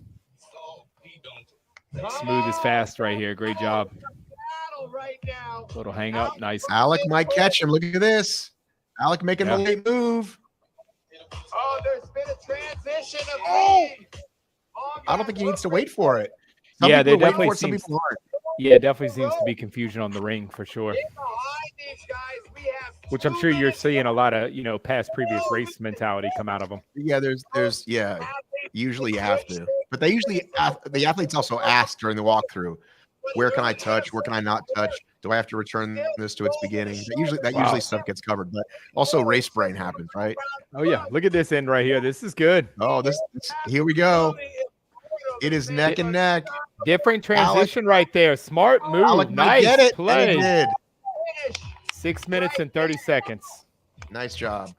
Yeah, he had a very different technique we have not seen before. He used his legs up on the steel bars right before the end to kind of propel himself up. Great job. Good job by both of those guys. Hey, while you're checking in, folks, let us know where you're checking in from, who you're rooting for. Happy to shout you out. 3, 2, 1, time. All right, we have our next group of athletes going in just over a minute, 20 seconds. All right, so that is Cole Schwartz on the left, Rylan Shadeg in the middle, and yellow shorts is Farron Morgan. Farron. Oh my goodness. Here we go. You want the best, you got the best. OMG, my friends. You better get that clock ready and keep it on all three of them because we're going to be looking at the top times of the day. So make sure you keep the clock on all three. Right. Thank you. So Cole left. 30 seconds, athletes. Rylan middle. Farron right. Yeah, I'm thinking in my head right now how I would feel about being the middle lane. Huh, yeah. Not great. Got to get out the gate fast so you can separate yourself on that wall. 3 people cannot go over that wall. 15.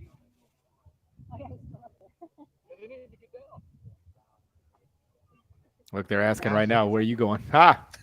5, 4. Here we go. 2, 1. Here we go. Ooh. Oh, little false start there by Farron.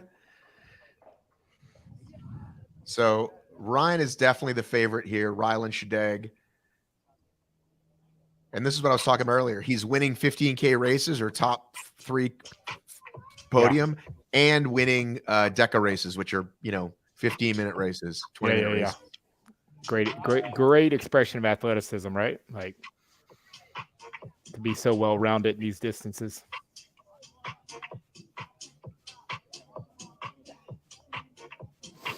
Oh, yeah. Group of phenomenal human Oh, you beings. got 3 on the net right here. This should be good. Yeah, and Cole, you can see Farron hesitated, and Cole just leapt for it, and he caught right up to him. Yep. That transition right there is tripping Farron up, that's for sure. Hey, I was just shouting him out, and here he is.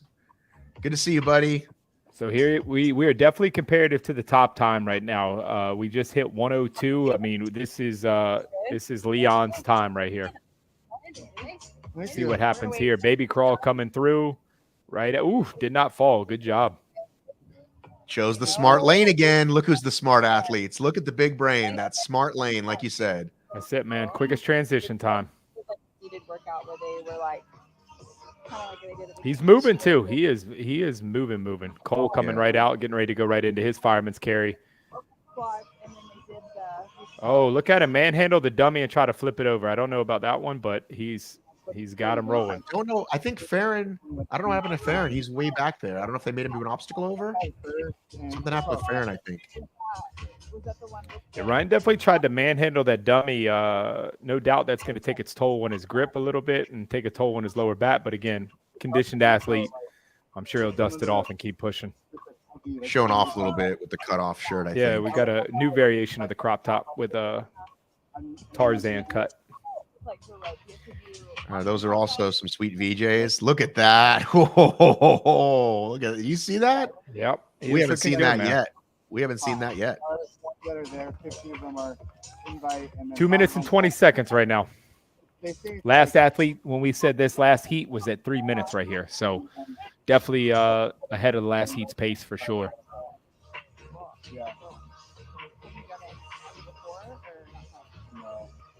This right here, I've definitely seen hang up a few people when that gets caught between their legs, just like that. The big ones are Rogue, Dubai, Waterpalooza. There you go. Keep pushing, keep pushing. Nice, right off. I didn't end up finishing the qualifier just because I had work stuff. Yeah. Dubai, I missed by 5 spots, and then I'm going to Waterpalooza. I think he's going for the course record right here. Oh, yeah. Yeah, this year they're allowing. All right, we are at that. He's rolling 305. I mean, Thursday, Friday, and then the teams are Saturday. Sunday. There it is. Nice. I told my teammates, I was like, let's see if he goes roll over right here. Yes, sir. Rolled right over. Popped all the way down. Woo. Quick. I just making you aware. Trying to figure this out. There you go. Hook the leg. Nice. I still, though, Matt, you know, even watching him, he's doing incredible, but I still think no one's touched Leon on the Weaver yet.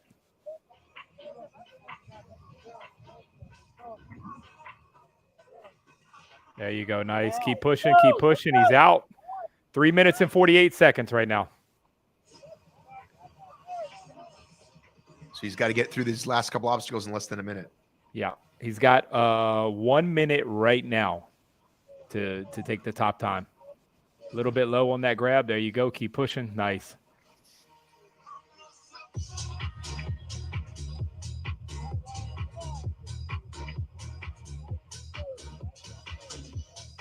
Got the lift. Got the lift.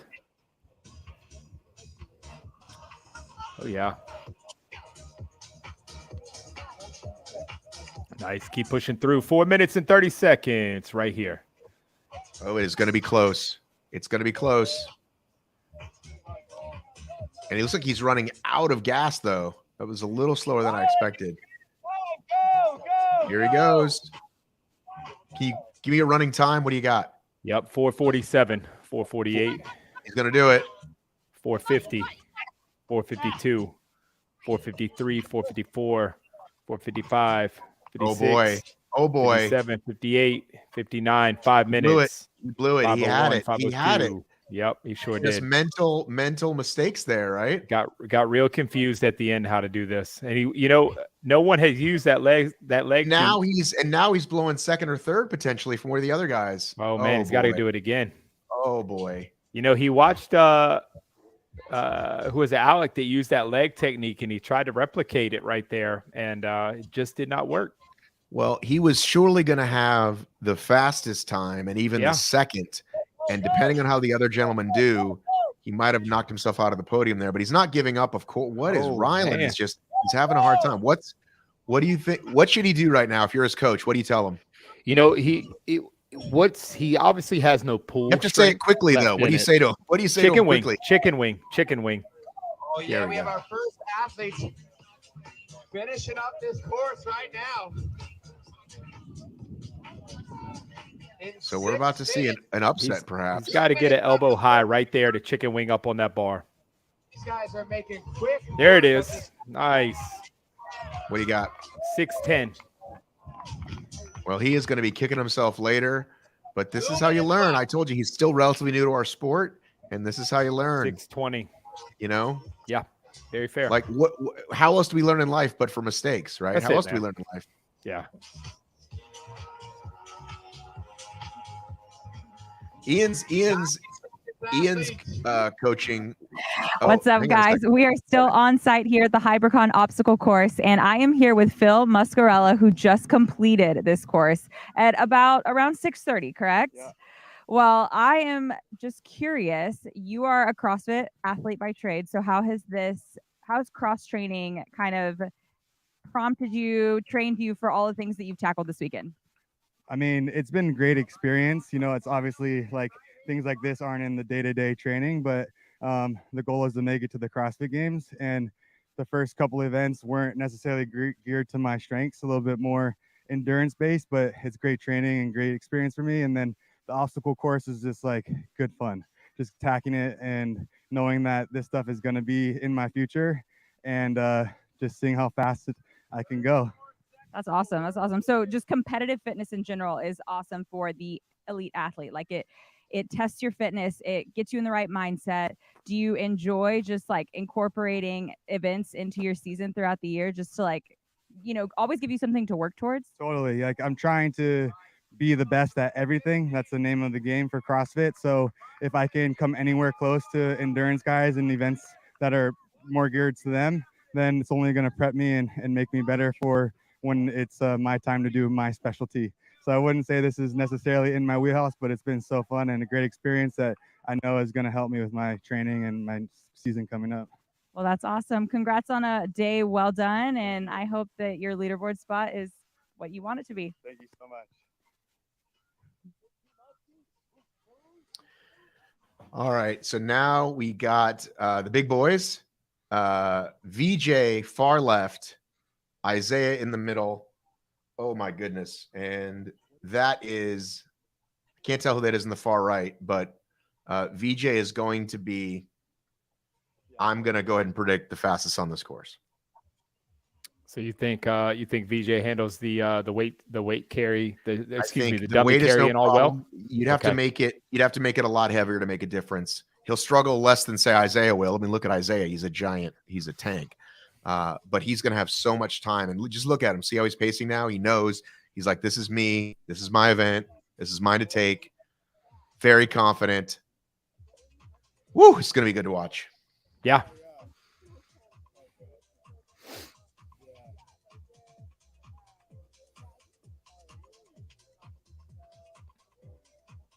We got twinning on the shoe department too. I see this.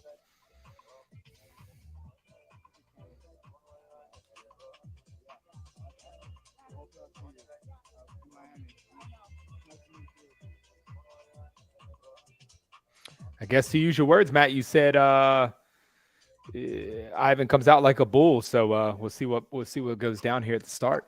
Isaiah, I mean? Yeah, Isaiah, excuse me. No, he'll definitely go out like a bull. And VJ will probably catch him. Nah, VJ still will have him. I think VJ will still.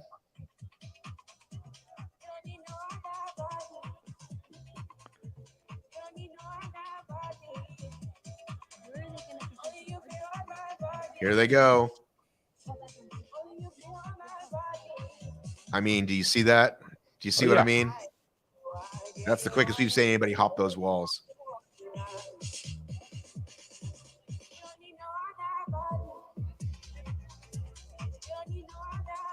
Gain some time back up on him. Very interesting right there. 3 on the net again. This should be good too. VJ's traversing the net real nice though. Great transition right there. Real smooth climb up. Right into the wall.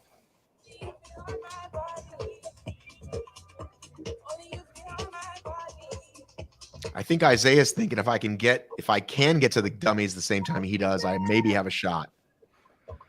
Yeah, so from a time perspective right here, just because we've had enough heats run through, they're about 3 seconds ahead of the last heat that got right here at the confined space trainer. And Isaiah is going out hot like we thought, going for that first lane. Yep. I did think he would go out hot. I still thought Isaiah would have him up to here, but this is his shot. He has got to put any time as he can on this because VJ will be faster on the other obstacles. Yeah, fair. This next transition, I think, will be interesting too. Why he turned around, leave it, grab it. and turn and burn. VJ struggling a little bit on the pickup there. Oh, VJ is also smart enough to ask usually like technique ahead of time, like, hey, how do I do this? Well, they're about to hit each other. Look at this! Look at this! Oh, almost a collision. All right, so let's count 1, 2, 3, 4. So 5 seconds to drop it. Is that enough? Will that be enough to keep VJ out of it? I don't think so. Yeah, he's already right there. Big, long arms from VJ right there. We've still got Ryan Kent to go, by the way. Extra second on the wall there. Yeah, 220 right here. You're gonna see VJ take some big chances on that last row. You mark my words, and he's already caught Isaiah. Yeah, they are in the position needed to run a top time. That is for sure. Right. But I think Isaiah just really, I mean, VJ just like I when he dismounted that last wall, he's like, oh, okay, I'm where I need to be. I'm good. He's very composed. I just watched him calm way down. He went and this is it. Here we go. Just be smart through here, and he'll win it going away. Big long arms, nice. He uses his strengths to his advantages very well. Like the long arms, he uses to his advantage, not a disadvantage. And to be fair, in pulling exercises, long arms are not always your advantage. Yeah, but he's just such a smart athlete. He came into the sport wanting to focus on 3K, 5K. Everyone was giving him a hard time, saying he couldn't battle Atkins and these other guys in the 10K. He said, okay, let me put in some work, do some work on the hills. He did that, and now he's back to focusing on short distances, I think. Yeah. A little belabored there on the Weaver. Yeah, a little bit, but again, not bad. You know, he's staying low, which is nice because it limits the transition time between logs. 3 minutes and 43 seconds off the Weaver.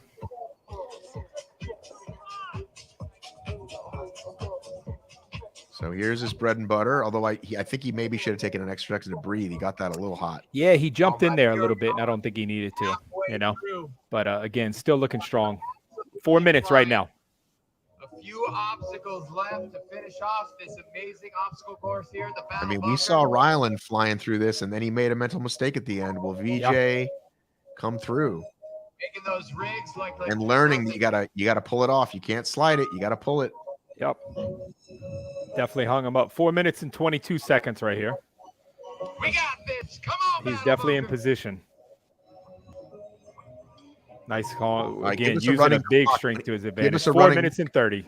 Yep, I'm going to count you down as we come right to the wall right here. We're at 4:37, 38, 39, 40, 41, 42, 43, 44, 45, 46, 47, 449 is what I'm going to cross him at. 449. All right, keep it running for Isaiah. Again, a lot of time left in this heat. Yeah, he flew. Isaiah's flying too. 5 minutes right now.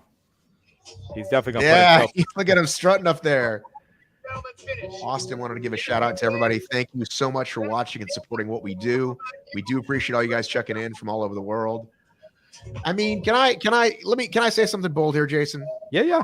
What did I say? I said Isaiah's going to go out hot and then he's going to get beat by VJ. If I know that, right? Yep. Why doesn't he change his approach? 5:27. Yeah, you know, that's something that I think will continue to come with, you know, his level of fitness and maturity, right? Is where he puts them both together more and more, where he's going to realize, like, okay, hey, here's where I'm saying. I've known this guy 10 years. That's what I'm saying. This is always his flow, and I know that about him, and I don't. Again, maybe his only shot was how fast can I get? But what if he saved a little? What if he saved a little in the tank on that first row? Maybe he'd have some more at the end. I don't know. Yeah, and again, I think kind of what we've heard today, you know, you're putting all these athletes on a very level playing field of the idea of they haven't done this, right? And that's why I think you're seeing so much mixed technique right here at the end of like how does it happen? How do I get up here right here? Like even right here, much more controlled ending as trying to figure out how to get. There's the chicken wing right there. Yep, thrust the hips and pull. Don't. There you go. Keep going, man. You good. You got time, Cole. 6:30 right now. 90 seconds left. Collecting himself. Reconnecting. You got time. Hey, what was Ryland's time? I forget. Oh man, I didn't write it, but it was 6. I want to say he was around the 6:10 mark. Down to your final minute. All right, I'm gonna go with that. 1 minute. Visualize success. Believe in yourself. Right under a minute to go right here. Here we go. Come on, get behind him. Here it is. Get that muscle up. There you go. It's your move right now, my friend.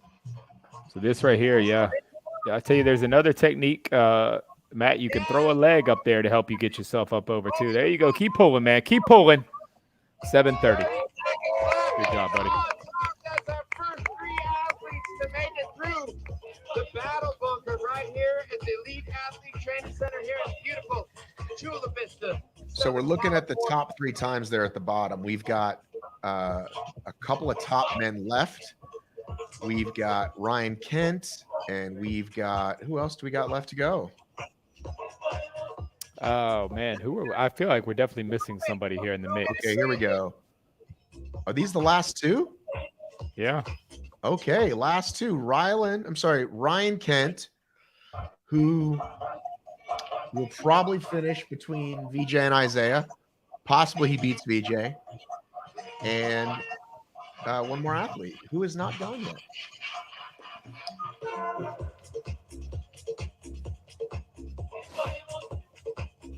Yeah, we got Leon's time in there, 4:59. So 4:59 for Leon. Leon ran a 4:59. I was saying, overall times. I made a mistake there, guys. Sorry. Let me pull that up. My mistake. So those are the top 4 then, right? Yeah.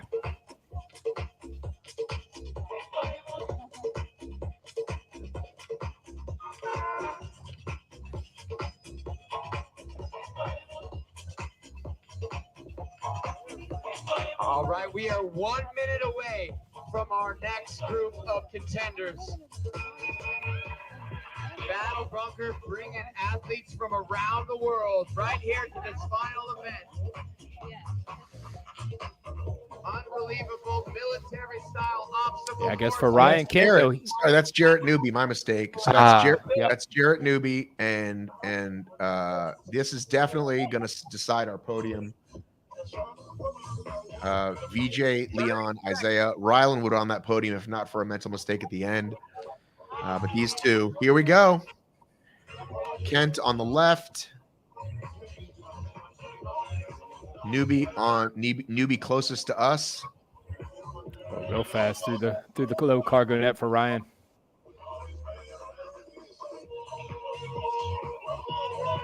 Ian Hosick says no chance he beats VJ.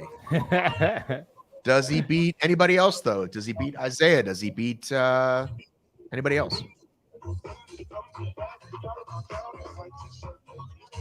Matt Clinton says Newbie gonna crush it with a 5:20. 5:20. Okay. That would give you third. VJ really separated himself right here on this cargo net too. To be fair, he was flying.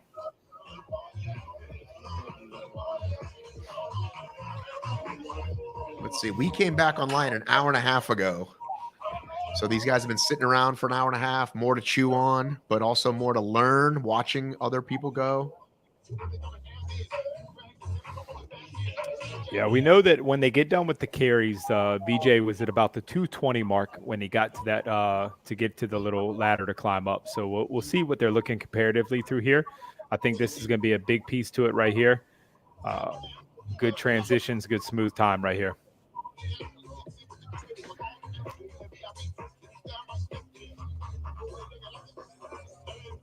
Going around the cone. There you go.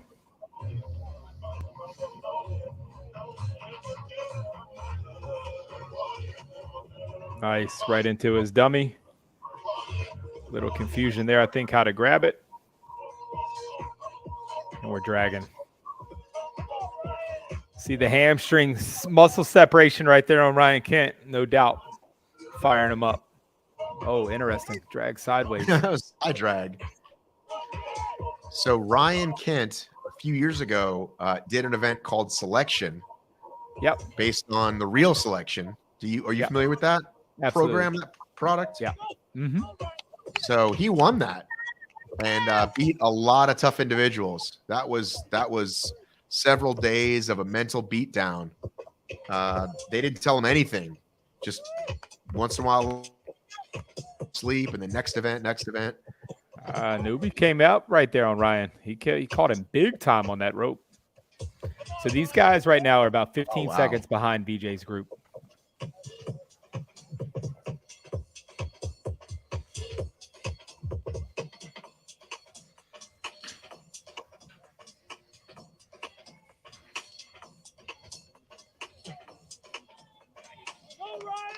There you go. Nice swing. No rope catch up. Just smooth.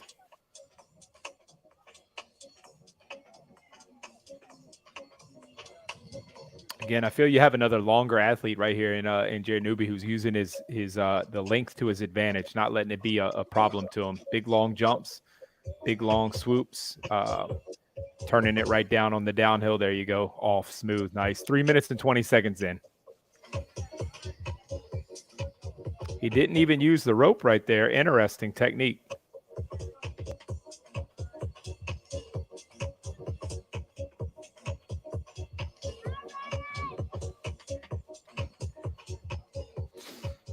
So we're 1 minute to VJ's time. We're getting ready to come up to it right here. We've got. I'll give the marker. We're at 1 minute. If you get to the Weaver though, that's not enough time because the Weaver probably takes longer than almost any obstacle, right? Yeah, and I think like right here, kind of what you're seeing, right, is just the understanding how to stay confident in it and get over, get under. It's not easy, even though it per se. In theory, sounds kind of easy. It is not easy.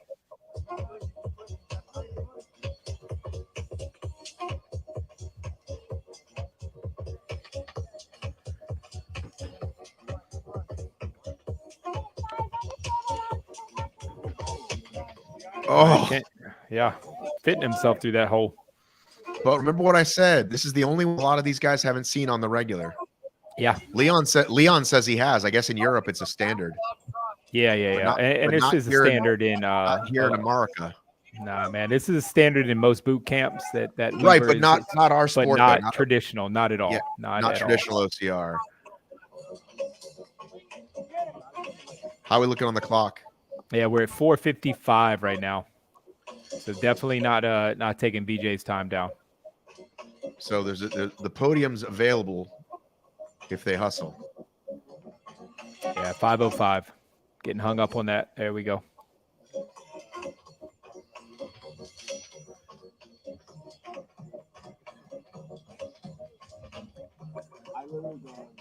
Yeah, he figured that out quick after that first one. 5:20 right now.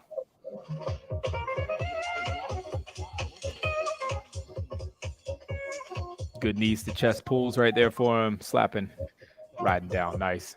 So it looks like our podium for this event is set. What time is he at? 5:40 right now. Yeah, so it looks like we're going to have a VJ Leon Isaiah podium. So showing it takes all shapes. I mean, how much more does Isaiah weigh, you think, than Leon? Yeah, no kidding, right? 5:55 is what I crossed. Yeah, quite a bit more, I would imagine. Do we have the clock still running on Kent? Yep. Coming through right now at 6:10, if that's considered done. 6:13, if they considered it there. All right. So can we talk about that a little bit? Look at a guy like all right, we have a let's say Leon. Okay, shortest guy out here probably. Finishes this race second place. Isaiah, one of the larger dudes, comes in third. Yeah. Again, manipulating your body in space, but also understanding what takes what, I think is key here. And kind of like we talked about with BJ, right? Like using what often could be a disadvantage to your advantage. Same with the shorter competitors. You can say, oh man, well, you can't jump as high. Yeah, but you get down low a lot quicker because you're naturally lower. So, when it comes to the weight distribution side of things, right? And, the obstacle courses like this, they represent different modalities and components of fitness. We're going to see power, we're going to see speed, you're going to see agility, we're going to see pull strength, we're going to see lower body strength, and we're going to see muscular endurance get exposed. So absolutely, it's a great capture of just overall fitness. All right, well, listen, the women are going to come. We're going to take a break. We will be back in about 14 minutes.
My name's Austin Alexander. I'm the guy who loves to inspire people through fitness. Come on, pull, 2, 1, go. Come on, Parker. Can you do push-ups? When I was getting out of the Navy, I kind of merged my passion for fitness and created the Battle Bunker. The Battle Bunker originally started as a 9-obstacle course out in the middle of the desert. Before I knew it, the Battle Bunker started to take shape. We started to implement our own training styles, whether it's carrying dummies or whether it's using the sandbag or whether it's using the course. We put out workouts, we put out some cash prizes, and it's a lot of fun.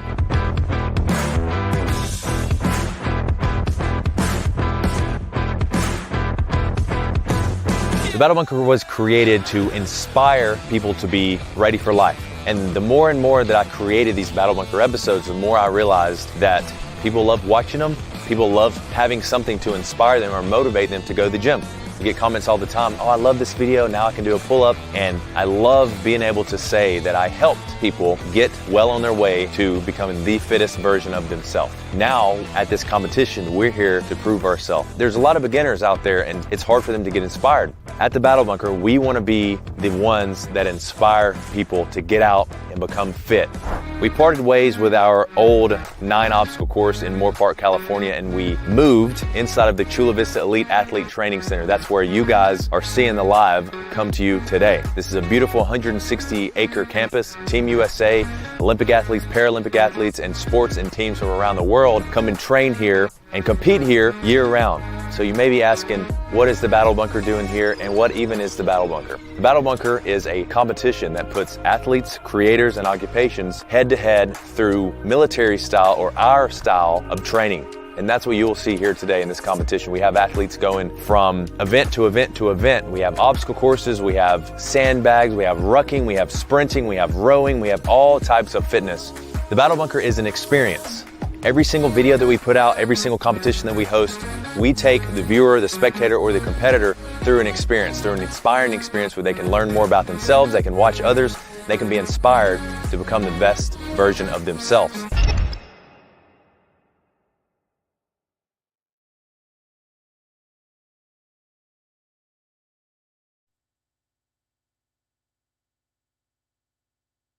And we are back. We're going to get right to the action. I thought we might get a hit ahead of time. I want to welcome another special guest to the stream. It's Ian Hosick, obstacle athlete, coach. He's got his timer ready. Welcome to the program, Ian. What have you enjoyed so far? What have you enjoyed so far, Ian? Oh, it's been a great day of fitness. It was fun to watch FUBAR.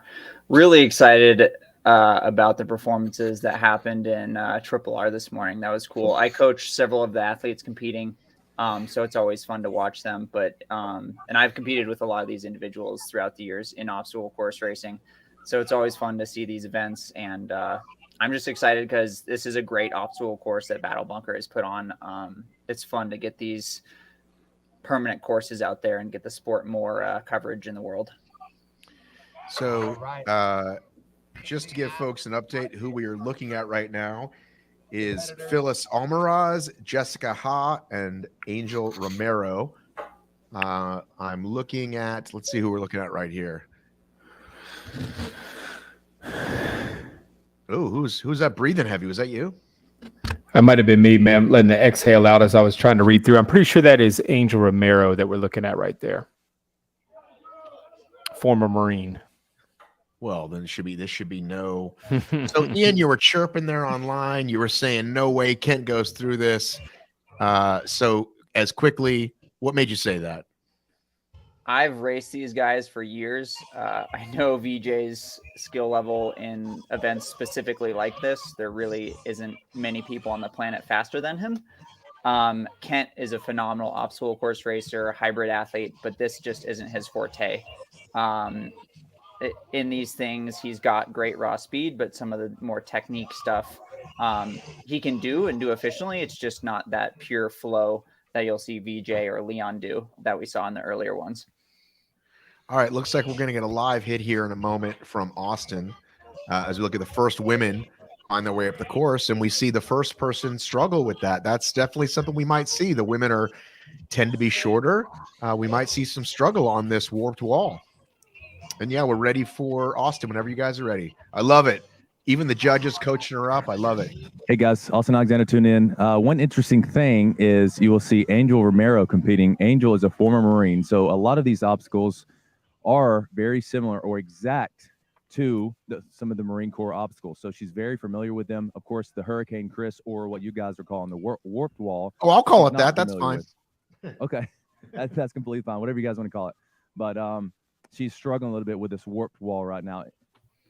If she can make it past this, then all the other obstacles tend to be more military style obstacles.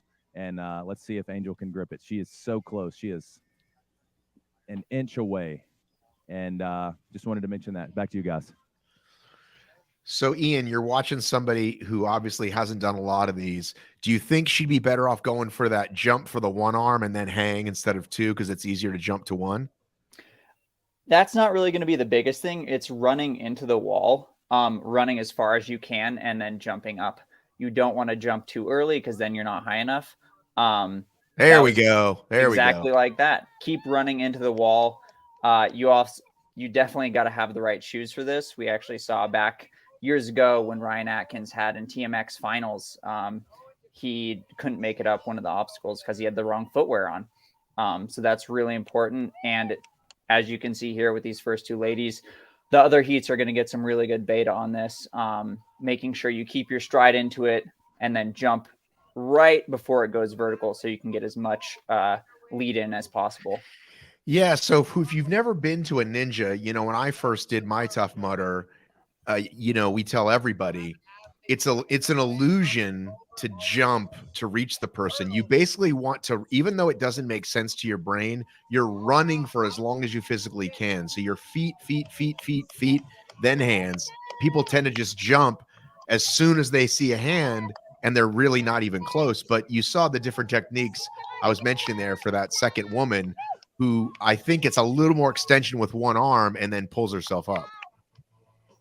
Exactly. And you do get a little bit more extension by going with one arm because you can kind of rock your torso up and get some more finger length. But yeah, the running portion, like you mentioned, is definitely going to be the biggest factor there. So somebody asked if the women's weights are different. So everything's the same. Are they still on the 8-minute time cap as well? We're finding that out. We're learning that as we speak. Body drag.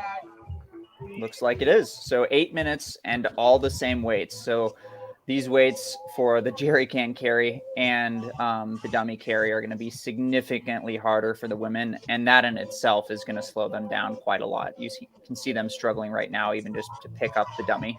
You in favor of that or not in favor of that, Ian?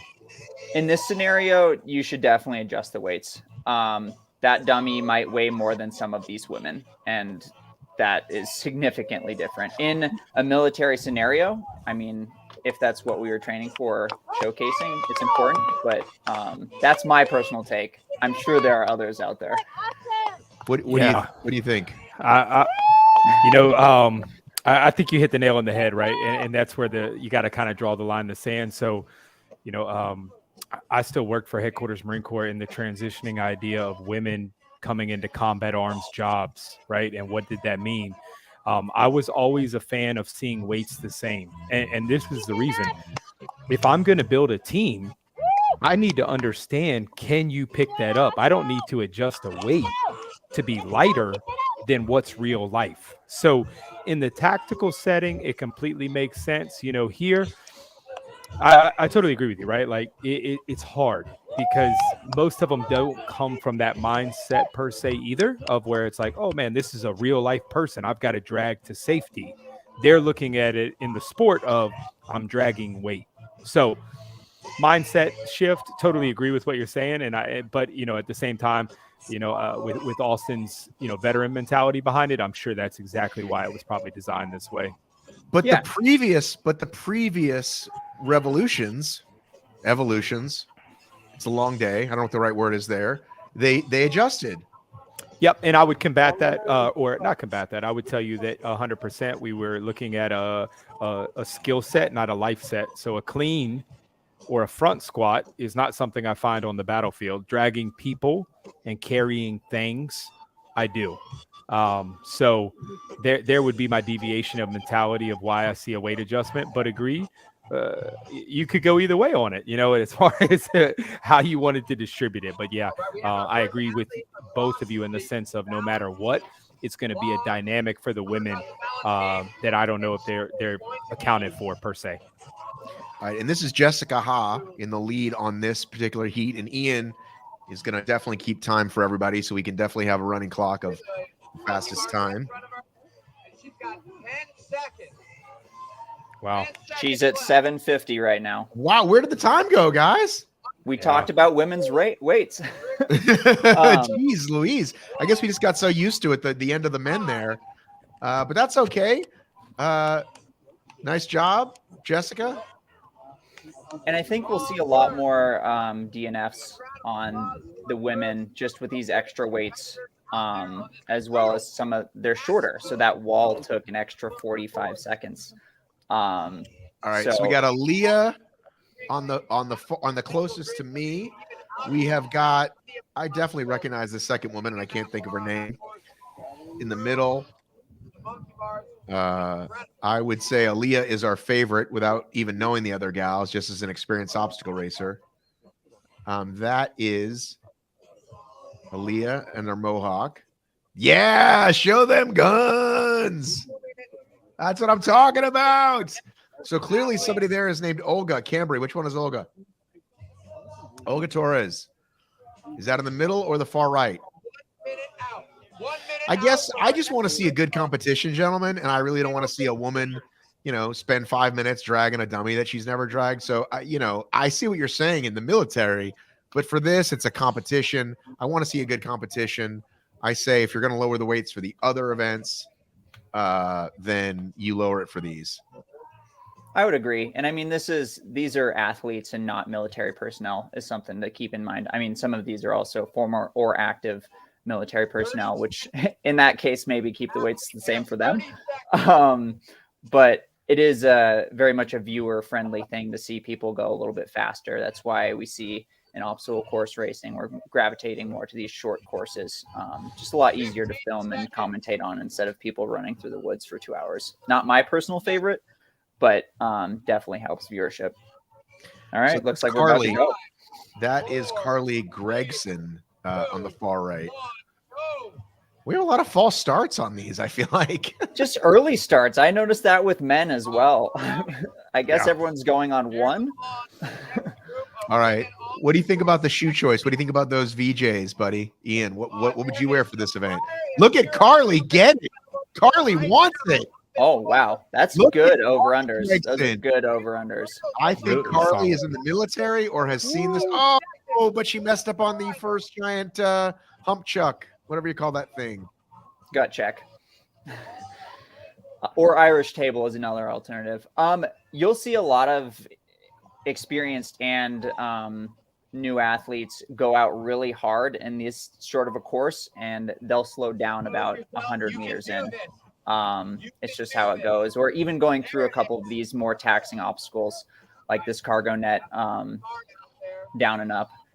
And then you'll see them go more into the steady pace that they'll finish the rest of the race. But look at that transition that Aaliyah did. Look at the difference. She got off it way sooner, and she's over it. Although actually climbing up, I guess, doesn't take that much longer, but that looked like the quickest I've seen go through.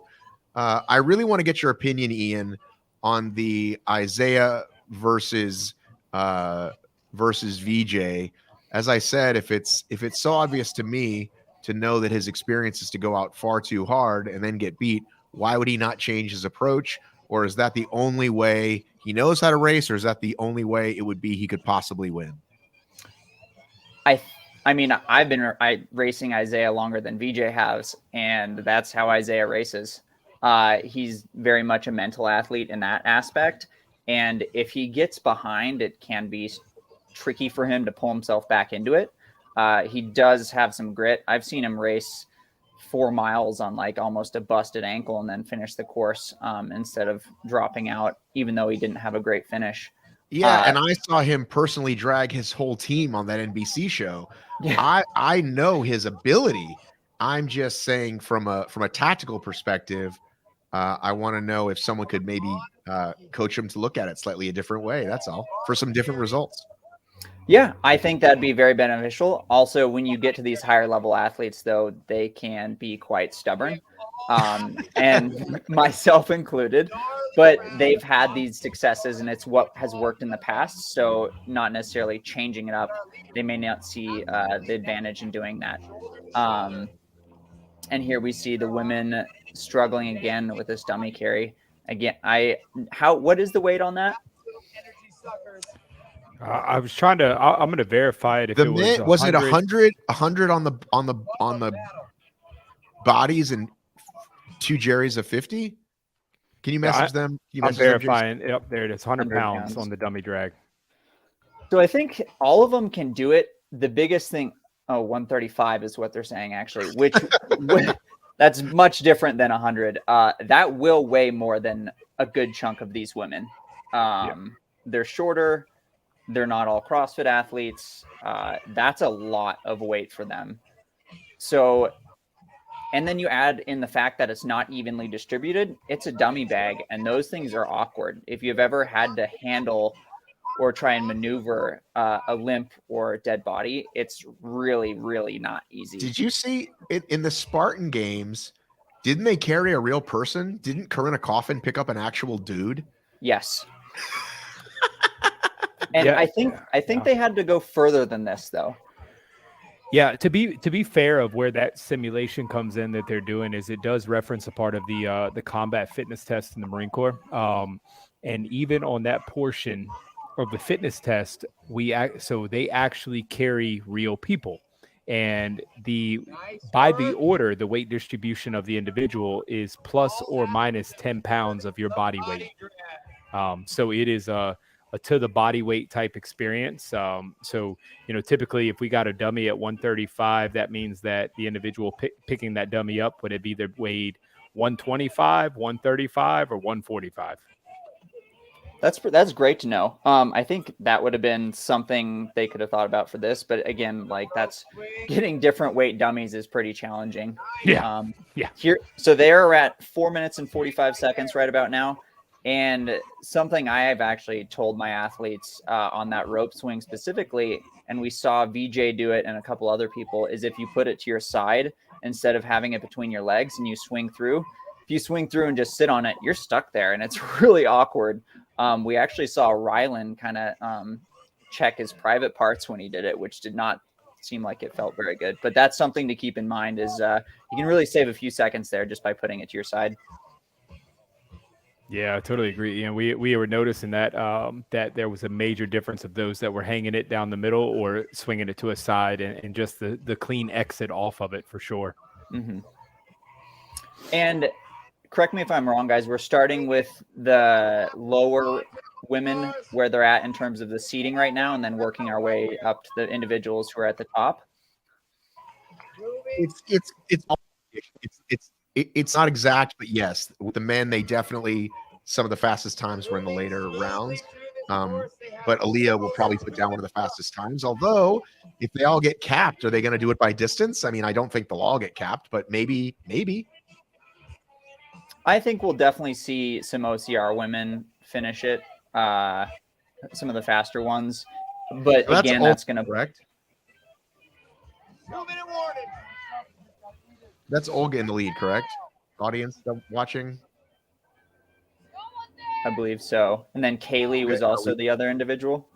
Carly was the other woman. So that's Carly. Olga, and they're struggling with this one. If you've never done Weaver, and doing it, especially on a third event of the day, it's hard. It's very core taxing, and it just grinds you. Your forearms get ripped apart. Your legs get ripped apart. It's a very awkward movement, as we've only seen a couple people do it who look like they were comfortable with it, Leon being one of them. Very common in obstacle course racing world championships from Adventure. They've actually had square bars a number of years ago, and square metal bars for Weaver is one of the most uncomfortable things I've done in an obstacle course race. So I got to be one of the first folks, Ian, if you can believe it, at Mud Guts and Glory. We went out for their inaugural race prior to the World Championships being there, and so I got to be one of the first people to test that out way back in 2014. Yeah, so she's got 40 seconds right now. They got this hanging obstacle and then rope climb and then into the inverted monkey bars. It'll be a tight finish. She's moving through it well. You know, Ian, we haven't seen it, and Matt, same thing. We haven't seen it yet, but I think that those inverted bars could be very interesting to watch the women go through as well. I think that's going to be very, very technique oriented. So she's at 10 seconds left. I think she'll finish the rope climb it'll be tight. Yeah, I've seen some different techniques on that where you actually hook your foot. There you go. She did get that. But for women on the inverted bars, that muscle up is very challenging. I think some of the CrossFit athletes will obviously be have an advantage there, but getting those foot splays and kind of rocking up on those 4x4s and then inching up and then getting over. But it's a decent drop too. So I hope we don't see any failures falling off that. So that was Heidi Williams on the far right. And it looks like we have got, who else is here on the,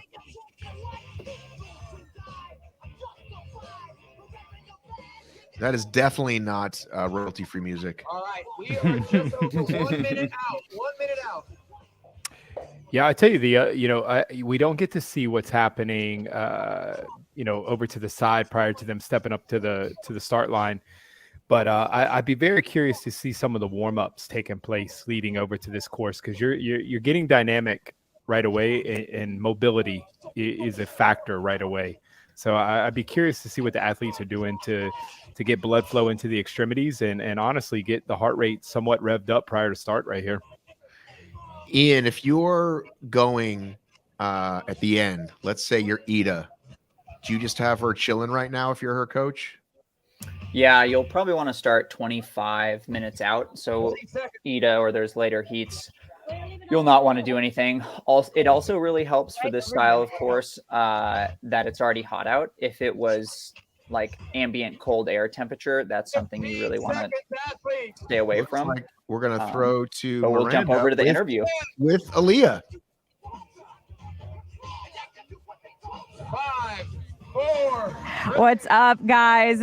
Matt and Jason over there calling the action. I'm here on the floor watching the action, and I'm going to say it is a tough course. These female athletes are giving it all they've got, and Aaliyah Emis just got one obstacle shy of finishing the entire thing. Aaliyah, how was that? How do you feel? It was an incredible effort. Good job, well done. Thank you so much. It felt my forearms are like super pumped right now. I wanted to get to that last obstacle so bad. I had a little bobble on one of the first hurdle because we went over at the same time, and then my foot got caught on her and I went back, so I lost a couple seconds. And that buddy carry, heavier than it looks. Like the head is like a little deflated, so it's the cap. It's like it's already started to die, and all the weight is in the body. So you're like, I want to get under it, but you just couldn't. Yeah, I think that demi drag is almost heavier than a lot of these women's body weight. So congrats. That was an incredible effort, and good job today. Awesome. Thank you so much. Hey, guys. Ooh, can I give a shout out? I want to give a shout out to Strong as Oak. They're a great community to support racers of any kind. So CrossFit, bodybuilding, OCR, rucking like that. My pro team, Phoenix Race. My boyfriend, Chris, because he'll be so jealous if I don't say hi. So good job out there, girl. I love it, man. I feel like that's the long lost art of the shout out. Remember the old days, like whenever you got on TV, it was like, hi, mom, my boyfriend. Oh, yeah, man. You had to cut them short because the list kept going on and on. Yeah, right. Exactly. So if these look like some young athletes, I would say she got up that ramp wall really, really well. Now I just got to hook it foot and go. But they look like some of the younger athletes in the competition. Is that correct? Younger? It looked like it to me too. Well, compared to Heidi, they're all younger. Heidi, compared to Heidi, got out there. Heidi is definitely probably the oldest individual here, but she's a crusher and a well-known individual in the OCR community, and I think she does a lot of triathlons as well. But she got up that really well. Oh, all three of them. That's fantastic. Pretty tight race we have here as well going into, I don't know. I don't know the name for this one, but the Orange Tunnel is what I've been calling it.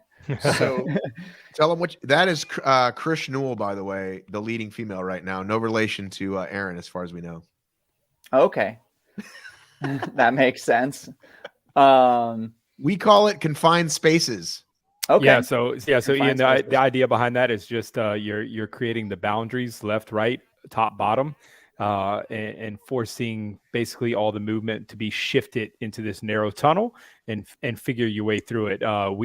I have been part of creating some that are about 55 yards long. They go up and down, left and right, moving on this, and they're pitch black. Yeah, I mean, I love those obstacles. I just didn't know the name. Confined spaces. That's very common in OCR to have long tunnels, usually with some water running through it. Yeah.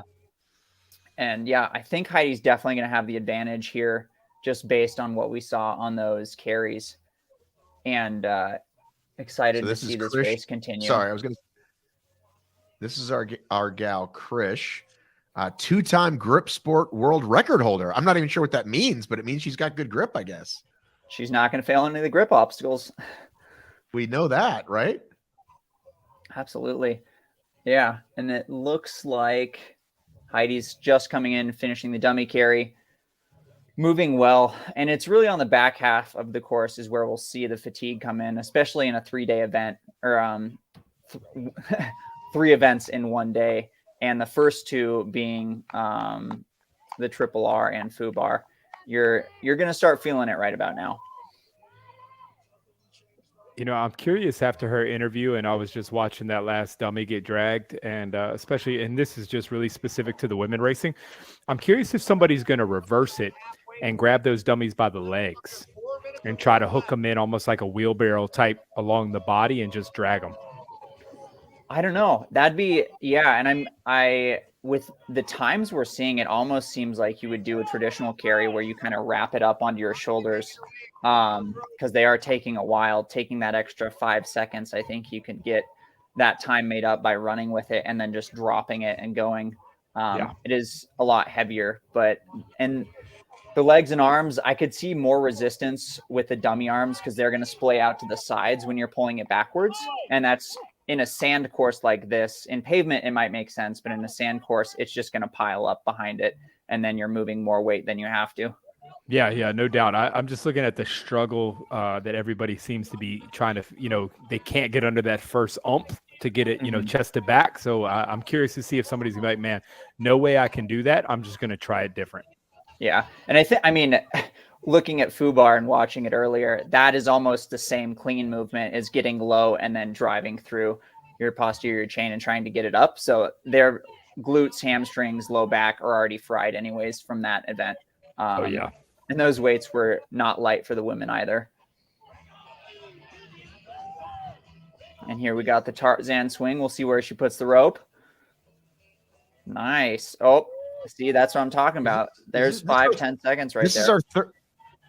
This is our third woman group, correct? That's correct. Yeah. Jessica was the furthest on the women on the first one, Aaliyah on the second. This is round 3 with Heidi Williams, 60-plus obstacle athlete out there. So if your mom or your grandma says, I don't know that I want to get fit, send them to Heidi. That's awesome. Yeah, no excuses at this point.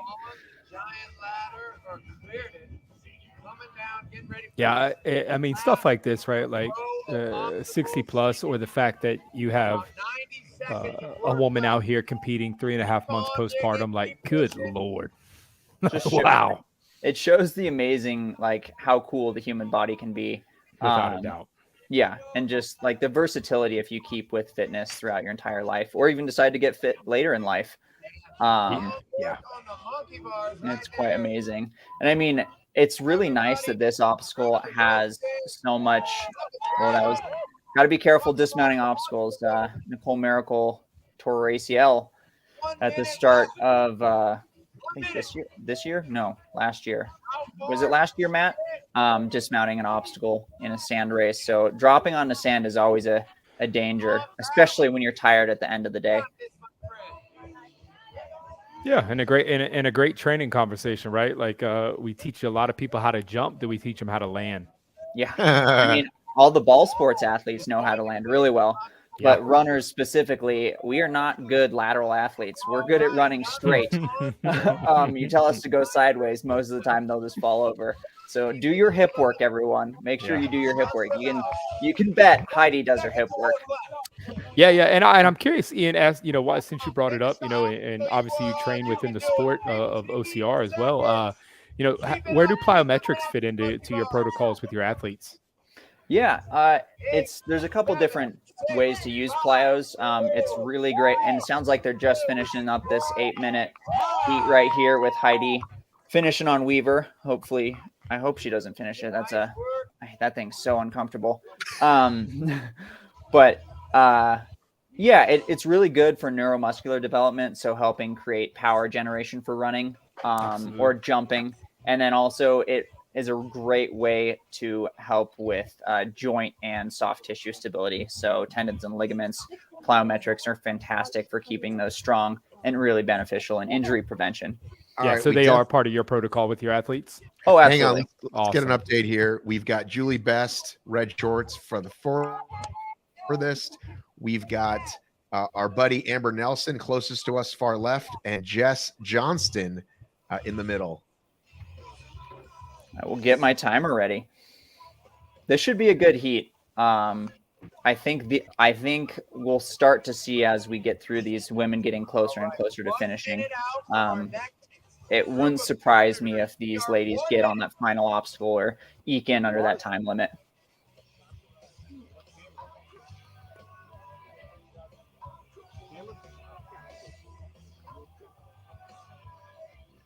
All right. Pause for the cause, as we say.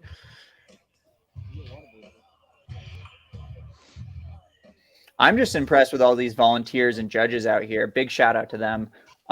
If you've ever been in an event like this, it's a long day in the sun, and sometimes it can even be more taxing than doing all the workouts themselves, because you still got to move the weights. We've seen them move the bags. They have to reset the dummies. So thank you guys for coming out.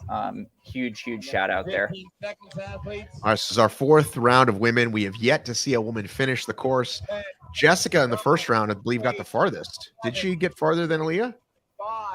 No, Aaliyah. 3, 2, all right, here we go. Here we go. So here we go again with Julie far left, Jess now in the lead in the middle, Amber Nelson far right. Now, almost in every set. So Amber's on the left, Julie's on the right, Jess in the middle. Julie's not in the red shorts. Julie's in the red shorts. We may have a different view right then when you said it. It's okay. So we've noticed in almost every single round in the early rounds for men and women, whoever goes out blazing hot ends up not leading by the end of the first row.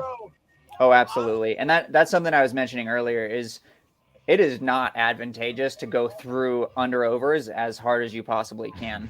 This is still like an 8-minute race. And that's like, if you think in Olympic terms, that's almost a 2-mile for track and field. So it's a decently long race. It's still kind of on the anaerobic side with all these power movements, but jumping the gun, especially after doing 2 hard events earlier in the day, is not going to pay dividends later.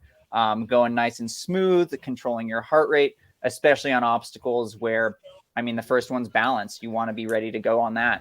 And then these technique ones where you really need to focus as you go through them. And again, harping on the third event today, that's the first time we've seen anyone drop down. That's great. I didn't know if that was allowed. That right there saves a second or two for these ladies. Again, I think we might see them eke under the time limit or get really, really close to it at least. Oh, we'll see what the wall does though.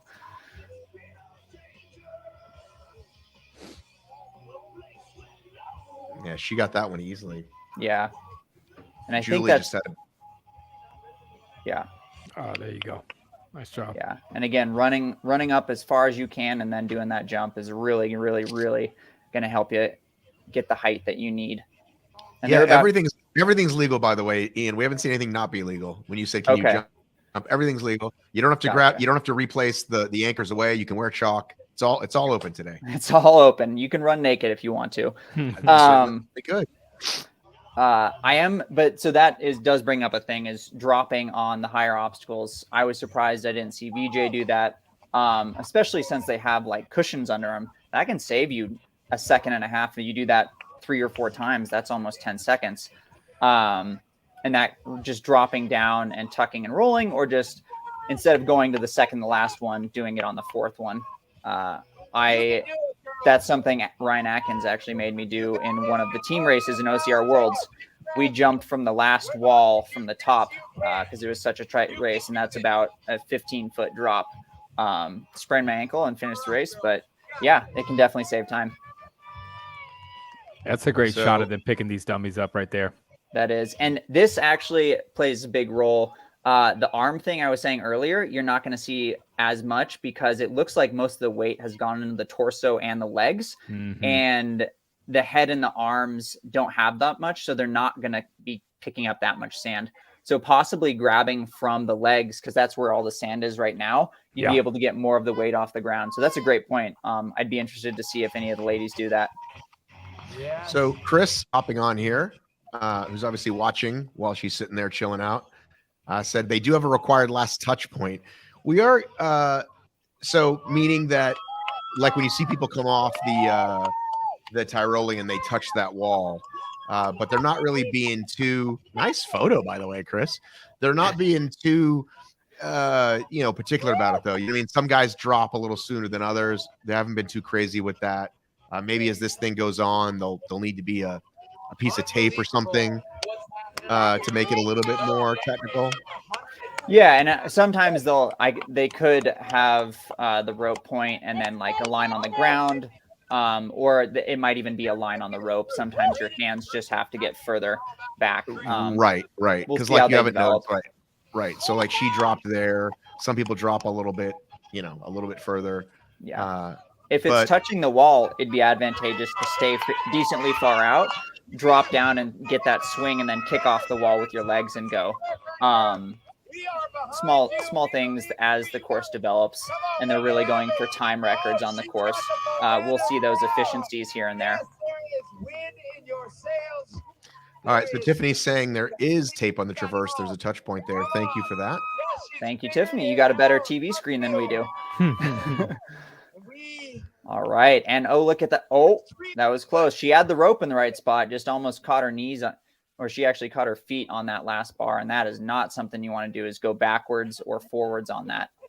Okay, we're going to get a shot from Austin. Whoa. We're going to talk to Austin here momentarily, and maybe after this run. We are looking at Jess Johnston here, the leader of this heat.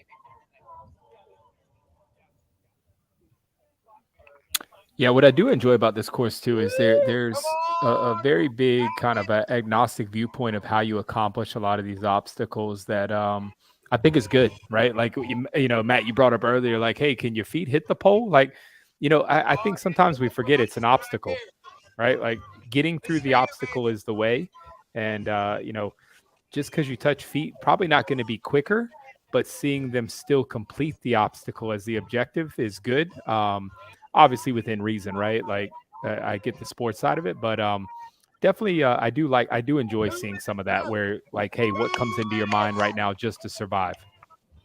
All righty. We are ready with Austin on the field.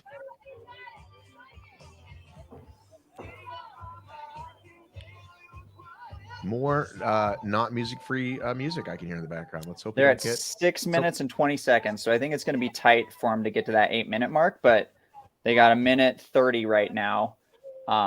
So we'll see how they play out here, but they're moving well, and they have some swinging obstacles which you can move through pretty quick. All right, maybe Austin. Maybe they will be doing Austin. Oh, I'm getting a hang on note. They are troubleshooting it apparently. Here we go. Here's that Weaver. Everyone's favorite. And if you have access to a Weaver and you're watching at home and you're an OCR racer or a hybrid athlete, I recommend just going and trying it, because it is it looks hard, but these are also fantastic athletes. And if it's surprising because it's harder than it even looks, and we're not seeing these athletes go through overly graceful on it. Yeah, great point. And I think the other side of Ian that you bring up too is like when you don't have great technique, this really taxes the entire body. Yeah, and that's it's funny you bring that up because as an OCR athlete, the athletes I coach, they have great technique on obstacles, but when it comes to lifting or rowing or things that you'll see in the CrossFit or hybrid world a lot more, that prepping for this event, I was like, that's what you need to work on is go work on technique. It saves you energy, it saves you time, and I think we'll see some of these struggles for these hybrid athletes. 13 seconds left in this heat, doing great. But yeah, technique is so huge, and it saves you time and energy, and that saved energy just adds to even more time. Yeah, absolutely. 4, 3, 2, 1, time. All right. They're getting closer. What was that? 2, 3 obstacles away? Yeah. We had anchors away, rope climb, and then the inverted bars. And there was more women closer this time. I think we'd only seen 1 or 2, maybe 3 or 4 up to that point. But that heat, I think, was we're inching closer to cleaning this course. And we are looking at, that is Paula Santos in the green, Afia in the cap on the far right, and then Marissa in the middle. And she is talking to Callie through a fence as if Callie is a prisoner. I don't know what's happening here. I think that's the awaiting athletes, and these are the start line. But it helps keep it separate, keep them off the course. You don't want, I mean, all these athletes love competing and cheering. So I don't think they want 40 men, 40 women running around with these athletes on course and cheering them on. They just Ian, have to watch from afar. how often should one race a year to call themselves an OCR athlete? Oh, if you do one event for OCR, I think you're an OCR athlete. Okay. What if you want to call yourself a professional? Professional, I mean, there's like truly professional. There's like 3 men. I mean, I'm talking about you. You called yourself an OCR athlete. I'm like, when's the last time I saw Ian on the course? I raced Big Bear. We can have it, Matt. We'll do an ORM thing if you really want to get into my stuff. I'm not going to bring him on the show here. Listen, we've been on the air for 7 hours. I'm just having a good time. I love it. I raced Big Bear. But I can tell you, I've been coaching a lot of OCR athletes. So I don't know where that. Maybe I'm an OCR coach now. Can you tell us who you've got out here today? I coach Leon, Ashley Heller, and then Callie. So we haven't seen Ashley, I feel like, all day. Did we see her during the second event? Were you watching? Yeah, I did. She was in this. Which heat was she in? That got the third round for her was heavy. 70 pounds is a lot for OCR women who don't lift a ton. Right, but it was hard, honestly. The first round, we had a lot of drones. It was not the best. The second, we started to see athletes a little bit more, and I just realized I haven't seen her today. We will definitely see her on the O course. We will. Oh yeah, she will finish this course. I will predict that she will finish. I would say her, Callie. Obviously, Leon did quite well. But no, it's been fun to watch. I mean, I love watching athletes compete. Ophia struggling with their first gut check or Irish table. And it looks like Paula is crushing and going through it pretty well. And the big thing with this is you really want to get your torso over it. Obviously the under is pretty easy, but on these you want to get a good jump and then roll your weight forward so that just carries you over it. Or if you can get a leg up like that. But they are cruising through. Paula's doing great. And if we can get the camera guys to always show where the other people are on course, that's always nice, just to let them know where they're at. Listen, Ian, you don't come on 5 hours in and start telling our guys what to do. All right, you're a guest here. Be nice.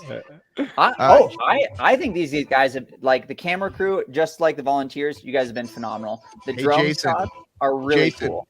Jason, what's do you want to give out your personal handle, your business handle? What's your people following? Jason_Clark57. There you go. You're actually Jason.Clark57. Oh, is it? Yeah. Hey, to be fair, man, I social media is not my thing. But by the advice of my wife, I went ahead and got back on social media like a month ago. So it's the necessary evil. And oh man, Ophia going still first. The other two ladies are about 15-20 seconds behind on cargo.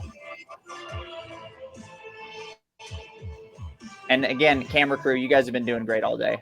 Appreciate the effort. It's hot.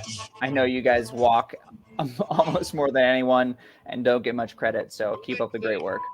2 minutes in, we've got our first athlete going humming over the top of that mat. Yeah, I think Ian, when it's all said and done, like the best thing that'll happen about this is kind of the data call, right? And realize that the dummy for the females was a big struggle. And adjust fire per se to not lessen the standard, but make it more realistic to the event. And it's definitely interesting to see. And honestly, it's flashed me back to when I had to have a lot of conversations about, the idea of men and women competing with the same weight and what did that mean, in our setting per se back then to what does it mean right now. But I agree with you after watching this that, definitely that seems to be the only sticking point that is really separating the men and the women right here. Yeah, I feel like they may have lowered. I don't know. The women seem to be carrying the jerry cans really well, which it's pretty great. They're also all going out to this cone, which is different than the men. So they're going extra distance as well. It's hard. And it's a new, hybrid or these type of events are new in the world, and there's a learning curve. OCR is still, we're going on a decent time, so they're getting things sorted out. But events like this, where you have men and women competing head to head in military training, I think that's great to have same weights. In a spectator sport or an event like this, you definitely got to change the weights. And I think most of the race directors were men, so for them, and they're all very big and strong. Hunter and Austin can go out there and manhandle this dummy. But getting some of the smaller female out there and just dry running it here and there. But this is a great showcase, and I think all of the women are performing amazing in this setting. Yeah, very, very true, man. And the other side of it is the great idea of like the perseverance and kind of what we just brought up, right? Survival mentality. Like, wait a minute, I cannot get this dummy up to my chest. How much time am I willing to lose to keep doing this? And to when survival instincts take over and they're like, you know what? Hey, I'm grabbing and going by any means necessary. And I will say the beauty of that is seeing kind of the idea of military training at its finest, which is you must survive and thrive here, even though the setting may not be conducive to you. Yeah, no, absolutely. And Ophia's cruising on this Tyro. That was very fast. Yeah, she looks good right now. Do you know her? Do you coach her? I do not, but she's moving well. I think those tights can really help and play a good role in that. It doesn't tear your skin, and you can get some extra speed on it. They're gonna feel good on the Weaver too. Yeah, exactly. 3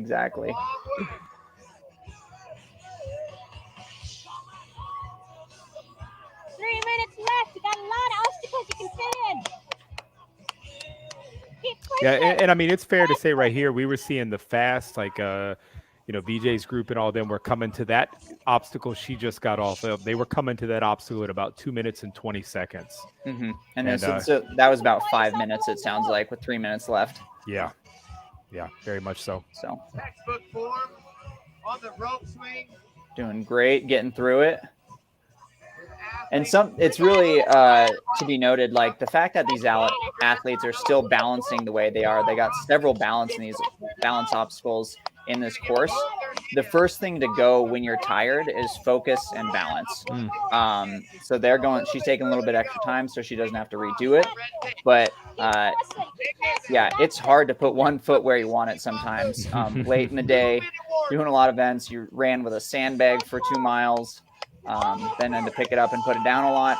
So one balance into another is it's challenging. And it's cool to see him just go through it with such good flow. This is Paula, by the way. Oh, did I say Ophia? Yeah, Ophia was in the cap. This is Paula. Gotcha. My mistake. Yeah, Paula labels herself a CrossFitter. So good to see this transferable of her training coming out right here. Do we know where she's based out of? Negative, I do not. Yeah, she's moving well. Through the monkey bars. Up to this rope wall. It's so scary. Yeah, Matt, that's what we talked about earlier. Remember we said that a lot of these obstacles in the military setting were designed at heights and some sort of maneuverability. That's why they were labeled confidence courses, was to build the confidence. Yeah. And no, I mean, that looks like a 15-foot drop right there, 10-15-foot drop. And we've seen the men do the roll and then bounce and then drop. That's very standard in OCR. Just with we do have a lot of cargo nets. So it's always interesting to see the different athletes and their background and how that comes into these different style of obstacles. And I think when Rylan did it on the first time, he hurt his shoulder flipping onto that, and that may have played a large role with the inverted bars. You saw him kind of working it through it. And it looks like Paula's from Escondido. So she's never done a course like this. So she's cruising. Actually really well done on the Weaver here, moving very efficiently. Nice Great job. And it looks like one of the other athletes, I can't tell, was on that balance beam. Yep. So she was pretty close by as well. So that was the 5th round. 15 women have gone of 32. None have finished yet. We may have a finisher or two in this round. We've got I'm excited. Ashley Heller. We've got Ashley coming up. We've got Sandra Kunvachai. Please correct me if that's wrong. And Sarah Lasasova coming up. If you know these folks and I'm saying their name right, let me know. Oh man, that's always my greatest downfall, announcing anything. I was last night at the football game with some of the kids' names. It's like, oh, I apologize ahead of time. I'm so sorry. We've got 1 minute. All right. Ashley Heller, closest to us. Sunglasses is Sandra. Far right, red socks or pink socks is Sarah. Ian, how excited are you for your gal, Ashley? I'm not gonna lie, my heart rate spiked pretty high just because I know what she's. I love it. I mean, I love it. It might be higher than hers right now. We'll find out. I might be a little more animated during this commentary, but I'm excited for. Listen, I think feel these free to be a ladies, homer. Feel free to be a homer. All right. I really, as we get into these later rounds, we'll see the ladies push each other a lot more instead of just being separated. So kind of that Isaiah VJ battle. I think they both brought out their best times because they were in the same heat together. So putting faster athletes together in the same heat will definitely allow them to go faster. It also will make some different. It's more likely for them to make mistakes, and that's where we'll see. Well, is that allowed? Okay, no. It looks like Sandra stepped on Ashley's log for the balance while she's going, and Ashley is just flying through here. This is where you'll see these OCR athletes really go through it. Yeah, it's just the muscle memory of doing these over and over and over again. It's just dip 1, 2, 3. I've actually done a training camp. Oh, look, we have some athletes on the outside, so they can see him on the course a little bit, which is cool. She's moving. And one of the things with these over-unders when you do the spin technique is just make sure you don't get too dizzy, because spinning that rapidly, you can get kind of disoriented. And then you go into an obstacle like this that requires a little bit of a jump. And you want to be seeing straight. Yeah, I do not roll. I do not roll through barbed wire. It messed my head up so badly. Yeah, so they're just over a minute here. And I have noticed that I like the athletes who are getting to the wall a little bit sooner and crawling up over, and instead of staying on the cargo net a little bit longer. It can be challenging. And I think we'll see. Ashley's a fairly tall racer, so she should feel comfortable with this wall. Yep, just gets right on that.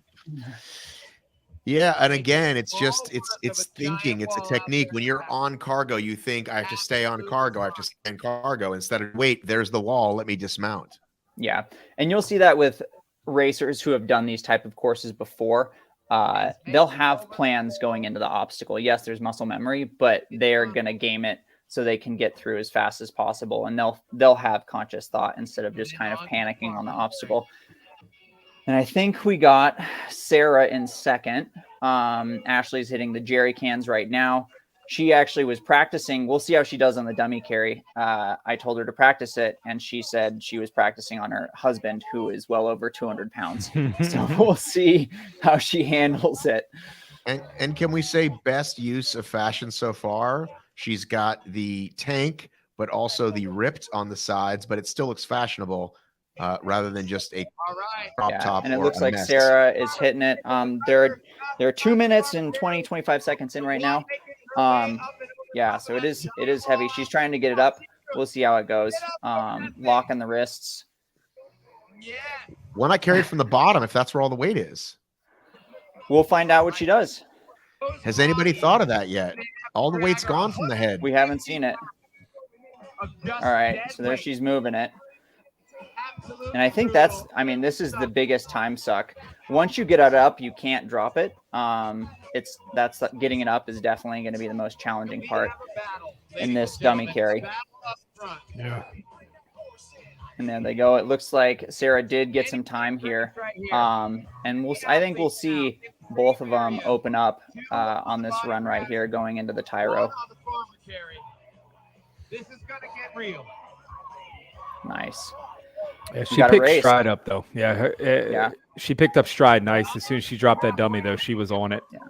I wonder if anyone's if they can't see it right because they're not allowed or whatever. I wonder if anyone's watching, like you saw Callie on the fence there, like, hey, you know what? When I get to that dummy, I'm grabbing the bottom. Yeah, and it's hard. That's something to think about. It looks like they're slowing down a little bit here. We got. I do see the tape though. Yeah, I do see the tape. Oh now. yeah, there it is. The nice red mark. Yep. All right, both hands past the red. Yeah, they're a minute ahead right here. I'm at 3:58 as they hit this wall. Same here. Here. They're about halfway, and I would say halfway through the course. But again, back half of the course, you're gonna feel more tired. Yeah. So we'll see how it goes. But yeah, it's great that they're so head to head because it'll allow them to push faster. All right, Ashley. Yeah, I think the one fair assessment too of feeding into this back half of the course, specific to the women right now and what we're seeing, and Aaliyah actually kind of alluded to it, whether subconsciously or consciously, is there we go, and we saw it right there. Sorry, to jump in. That was you're good. Between the legs and on the side for rope, and definitely gave her a second or two right there, and she passed her. Yeah, I will say before this, I did text her telling her to do that before I jumped on with you guys. Yeah, the grip they're utilizing on that dummy drag is extensive, which coming into this back course, the way they're having to grip that dummy, I'm sure they're feeling it right now in those forearms. Yeah. Especially on this is all the hanging obstacles on the back end of the course. 3 minutes left. Yep. 3 minutes. We could be 5 looking minutes at our in. first two finishers with 3 minutes left. They're cruising. We got this, and I think Weaver will play a big role here to see how they get through that. If they can get through it efficiently, it'll really help them out. And it looks like there's a balance beam on this side, so getting through and then rocking down. Goes for the grip and flip. Nice. Well done. And here we got Weaver. We're at 2 minutes and 30. She did a good first jab into the Weaver. That was a nice start. Yeah, these ladies are crushing it. Yeah. And she's putting a small lead on Sarah, it looks like. Sarah still hasn't hit Weaver yet, but Ashley's looking smooth through this, which is great. 60 seconds left. 60 seconds. That's often true. the hang up. There's of the 2 Weaver. minutes left on these guys. I don't know why they're saying 60. Ignore the guy. There are 2 minutes left. We're at 6 minutes in. Sandra making her way up and over the ladder. And it looks like Sarah's just getting to the Weaver. Reverse direction, and Ashley gets through it. She's got 1:40. She's moving well. Under the overlogs or under the over. Yeah. She made it through. 30 seconds left. Yeah, hopefully they fix that announcement and not. I hope so too. I don't want her to stop. She's going to finish. We'll tell her. Well, I know us telling her isn't going to help. Oh, well, we'll tell audience at least. I know, but I want the event to be right. We'll see. Come on, my friend. She's got a minute left, right? Yep. Yeah. she's minute 5 seconds. 3, Oh 2, no, they're killing that early. 1, time. Nope, they're telling her to keep going. There you go. Good. Oh, she's flying through this. Yeah. Good. Okay. All right. Thank goodness. I'm really thrilled. I was really going to be. Yep. I didn't want to have So she's got controversy, 45 and I seconds wanted to see her for do it. rope climb. Yeah, she's got rope climb. So this will tie the leader here. She's got 35 seconds. So she'll finish the rope climb, and then we'll see how far she gets on that inverted. Nice. Well, at least we're going to get to see the first crack at it, too. Yeah, that's true. So 20 seconds left.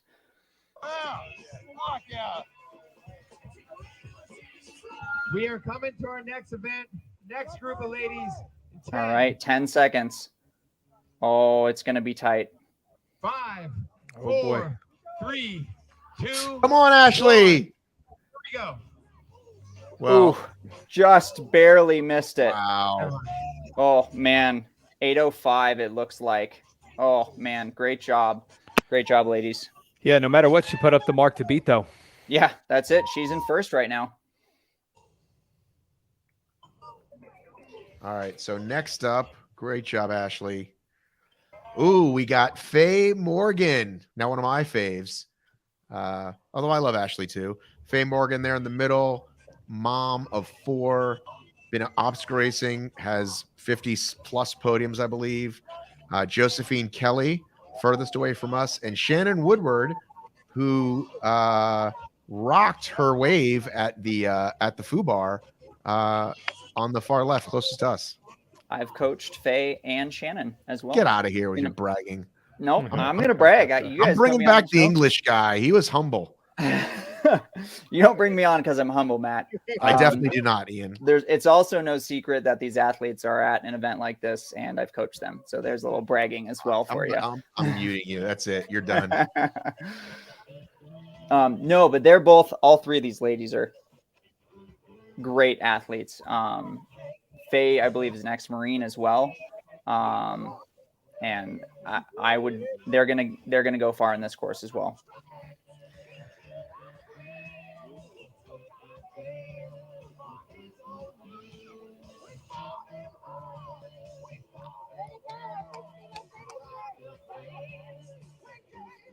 I love seeing, like you were talking about the prep. I love seeing the mental, like All where right, their heads we are at. going in 15 Who looks seconds. tight? Who looks relaxed? Ian, this is the second athlete, even though she might have used to be one of your athletes. It's the second one I see impressive start on the watch in a row. 2, 1. Very data driven with my stuff. A lot of data. I'm an endurance coach. So that's where it comes in. I do coach OCR, but mostly endurance athletes. Whoa! Did you see that flip by Shannon? Wow! Hey, I love the data, Ian. As long as it points back to the human to make the adjustments, I'm always a big fan of it, man. Oh yeah. And I think Faye and Shannon are really gonna feed off each other. It'll be good here. Yeah, it'll be a good battle. And look at Faye. Faye 5 inches shorter. Boom. See you watch later. her load on this bar. She knows it. Load, That pop. hop. Yep. Yeah. And she gets up over it, uses her arms too to get over it. It's awesome to see. She didn't even have to get on her hands and knees to get under the little one, though. Yeah, beautiful load job, man, for sure. Yeah. And as we see, like the more tired, we're gonna see all three ladies on the down. I don't know what this is, down and up cargo net. I'll get creative with the naming. But it can get a bit tight. I mean, there's not a lot of room there, and it's not uncommon for someone's hand to get stepped on or get kicked in the face. It's not great, but holding on in those scenarios is super important. Yeah. And staying focused. Very much so, especially when you get kicked in the face. I want to see Faye conquer this wall. I mean, she's got hops. Oh, I know she'll do it. I just want to watch her do it. Oh, we switched to the drone. Oh, it'll be all right. She pops up real nice. Like she's got that bounce, and if she can jump and get it, she'll be good. Shannon taking a small lead here, it looks like. Looks like she did at least one try. We can't quite tell right now, but yeah, I'm sure we'll cut back shortly. Inverted A-frame cargo net is Haley's guess. Thanks, Haley. Sounds good. I would buy that. Yeah, sounds legit. And then through confined spaces. Oh, it looks like Faye might be struggling here. Oh, man. Come on, Faye. Come on, Faye. Looks like we have a second and third change over here. Yeah, I'm watching her up here. She drops these. I'm still waiting for somebody to pull a different strategy. You never know. Josephine, there we go. Faye got She it. did Here one. we go. So Let's see she how just can grabbed make- the if she can arms. make up time. Oh, that seems like it saves you the time from really getting under it, and she's still moving. Yeah, I mean, got to be 5 seconds right there. Yeah, I don't know why people are messing with that head. Yeah.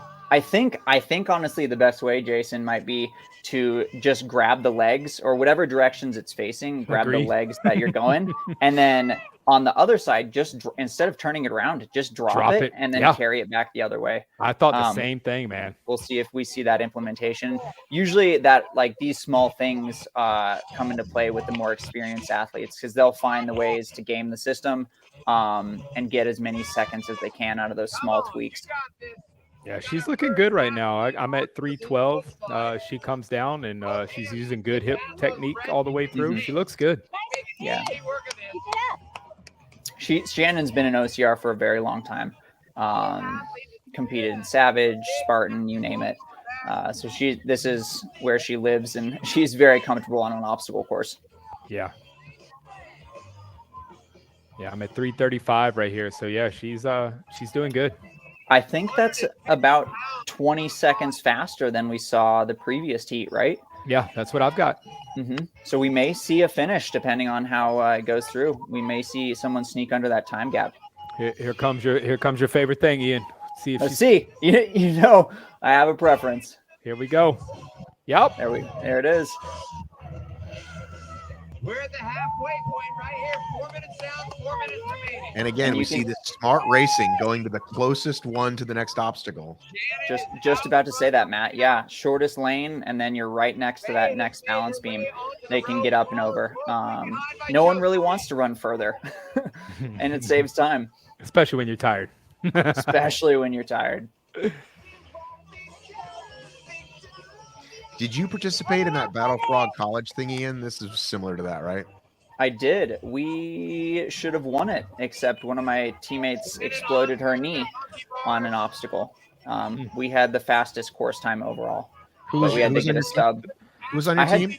I had Matt Kempson and then 2 parkour athletes. We went outside the sport and brought them in, and they moved better than anyone else. They moved better than Matt and myself. But for those of you watching, it was a old race organization who put on a short course like this that was a relay about a minute long, but a lot of jumping and dynamic movements. I would love to see that come back in the sport, and even a relay style on this course would be fantastic. You can get athletes who are fresh and just fly through this. I think that'd be something Battle Bunker could implement and have great viewership. Ooh, foot caught right there. There she goes. Yeah. 5:30 right now, so she's got the time. Right. Yeah, we'll see. And she's done Weaver before. She's done OCR World Champs, so she's seen it. And we'll just see where that fatigue level is and that that upper body and leg strength, because you can really cramp your calves and hamstrings on this when you're pulling up. The swinging under isn't so bad, but really pulling up on those hamstrings to get over that log or that next obstacle. It's not a fun feeling when you cramp up on something. Yeah, I used to joke with people that you could get a cramp in your big toe messing around on the Weaver. Oh yeah, I've had a cramp in my big toe swimming before. It doesn't feel good. I've gotten it late in a beastie and going over a wall, or an ultra beast even going over a wall when you just throw that right leg over and the calf just brutal. Yeah. So she's and at people are like, what? "Are you dying?" And I'm like, "No, just 6:20 something, Jason." Yeah, I am coming at it 6:30 right now. Perfect. She's moving well. So we are going to have our first finisher. Don't jinx it, Matt. Don't jinx it. We might have our first female finisher. She's getting tired. And sometimes it is advantageous to just take a break right before you start. Sorry, Jason, go for it. Yeah, no, I was just saying, I think you're seeing her right there, how she kind of, those forearms, man, just screaming. And she used pure grip on that dummy, grabbing the arms. Oh, wow. She's doing this better than a lot of the men. I was going to say, she looks as smooth as anyone on those. So just under a minute in rope climb and inverted monkey bars. All right, let's see it, Shannon. Let us see it. I think big ovation from the crowd. Should she make this before the buzzer sounds? Down the ropes. She has just over 30 seconds left. Oh, come on. There you go. Come on. I think we saw Ashley start with 15, so she's got about 20 or extra 10 seconds on this, and that may just be enough. Yeah, I'm at 7:43 right now. Come on. Woo. It's going to be tight. Nice, Shannon. You got it. Yes, flip it up. Oh, her legs caught. Her legs caught. Oh, no. Oh, you're killing me. 7:59, 8 minutes. Oh, man. So I guess that we have two people tied for first Tied. right now, because that's that last bars. And I think you brought this up, Jason. Is that last bar, this obstacle in general, going to be challenging? Yeah, you know, there's a technique that we had that we would teach some people to utilize back in the day on an obstacle like that, which is to, you know, get the chicken wing up there and then throw the leg up and you know, traverse your way up basically sideways. And I think that, like, for her, it looked like that's probably what was needed at that point. That upper body was shot. Yeah, and I mean, that makes sense. You're coming into that. That's the last obstacle of the entire day, and it's not an easy one. Ooh, look who we got. Look who we got here in Kelly Sully. Oh, I closest see to it. me. I see it. Anna I see it. I'm Matusak excited. in the middle. Chris Roglowski, blue shorts, all the way to the right. Let's get ready to rumble. Yeah, this is going to be a fun race as well. We're just getting closer and closer with these ladies almost getting that finish. I think they're going to battle it out at the battle bunker. Got to throw some corny comments in there. Oh, I'm getting punchy now. All right. Yeah. All right. What is your prediction for this round, sir? Ian Hosick. Ooh, I think because of the length, we're going to see Chris come in first. I don't know too much about Anna's background, but I know Kelly's a speed demon as well. I think Chris is going to come first, and honestly, who's less blown up at that last obstacle might get that second spot. What do you think, Matt? I think Chris is going to take it. I think Chris is definitely out to prove something after doing not so hot in the last event. Yeah, I mean, heavyweights. Who do you think is coming in second? Well, I know the most about Kelly, so I mean, I'd have to pick her. But again, the people who go out the hottest don't always end up at the next obstacle the best. All right. We are here with Shannon Woodard, who just completed the HYBRICON obstacle course. And I'm going to give it to her. We're going to say that she completed it. She was up there right as the buzzer went. She flipped her chest over. She did fall right back down, but we're going to say that you completed this thing because you got stuck. How did that feel? How do you feel after a full day of competition? Give us the rundown on your day. Yeah, it's been a long day for sure. You know, constantly getting cold and all that. I was excited about this. I really, really, really wanted to finish. So when there was 30 seconds left and my grip was gone, I gave it all I got, and my leg was caught in the bar, but I was close, and I gave it all I got. So I'm happy with my effort. And tell me a little bit about your training that you do, you know, throughout the year. Do you compete in OCR frequently, or what's your kind of wheelhouse? Yeah, I've been in obstacle course racing since 2015. I'm moving into more high rocks and CrossFit events. So I'm pretty well rounded. I've also done lots of ultras and endurance events. So I just like to throw my hat in the ring and just try to do well at anything. I don't like to limit myself or put myself in a box. Dude, I love that. Well, congrats. You killed it out there today. Good job. All right. Here's Chris R., our predicted winner of this round, and perhaps our first finisher. I do not want to jinx it.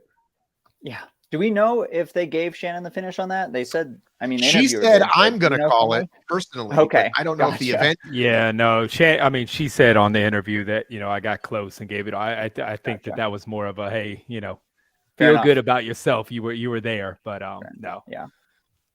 All right, Jason, did you get a time for Chris on this? Do we know where she's at? Because that's the fastest dummy time we've seen yet. Yeah, we are in terms at of we're at picking 2 it minutes up. and 10 seconds right now.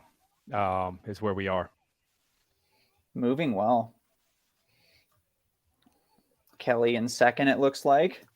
I saw Anna come out of confined spaces just a little bit behind her. There she is. So tight race. That's Hannah. Hannah with an H.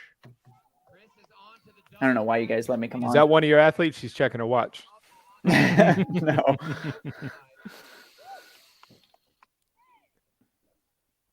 Yeah, she's striding though. Yeah, moving well. And Yeah. I think after that second event, she's really got some time to make up here in terms of overall placement and leaderboard. So Chris is going to be coming out with some fire in her veins. Yeah, she didn't waste time there either. She turned and burned. We're at 3 minutes right now.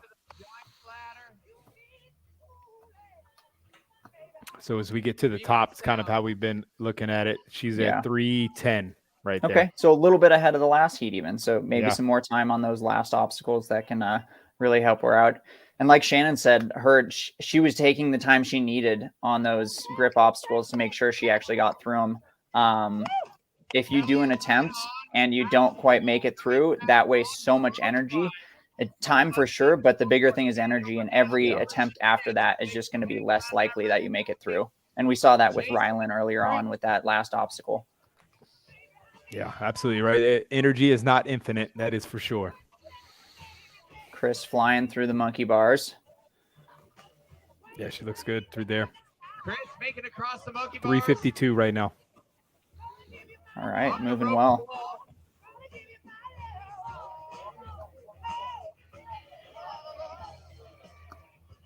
Hannah making her way onto the rope slide. And one of the nice things about these balance obstacles is when you're this tired, sometimes you can't even think about balance. You just got to go. Just walk. If you think about it too much, you actually you're like, all right, now I'm all wobbly and you fall off. But just moving and letting that muscle memory kick in. She can do it. Going through Weaver nicely. Kelly onto the ladder swing, making that look effortless onto the balance logs. Trying to do an extra under rep, which is actually the harder one. Yeah, And she's really got this downhill. The downhill side is much easier than the uphill because you're able to use that momentum to kind of swing over that next bar. Chris has 4:55. 4:55. Yes, she can. Keep that momentum alive, Chris. And I'm sure many of the viewers know, but Chris competes pretty much in anything she wants to. 100 milers, high rocks, Deca, Savage Race, you name it. So she's comfortable in just about any scenario you put her in. Yeah, she looked good right there on the release of the rings. That's nice. Mm-hmm. Yeah, she does a lot of Savage races. This is a big staple in those races, anchors away. So, and she's even trying to do what you do in Savage, which is grab the rings and put them back. Kelly onto the balance beams. Good, Still decent got- knee lift. There you go. Still got energy. 5:45. Still got energy to jump up onto the rope for the rope climb, which is a really good sign. So what time are we at? We are about to get our first finisher, first woman's 6 time minutes. to beat. All right. That's going to set a nice standard for the rest of the ladies coming up. 2 minutes. 2 minutes left. Here we go.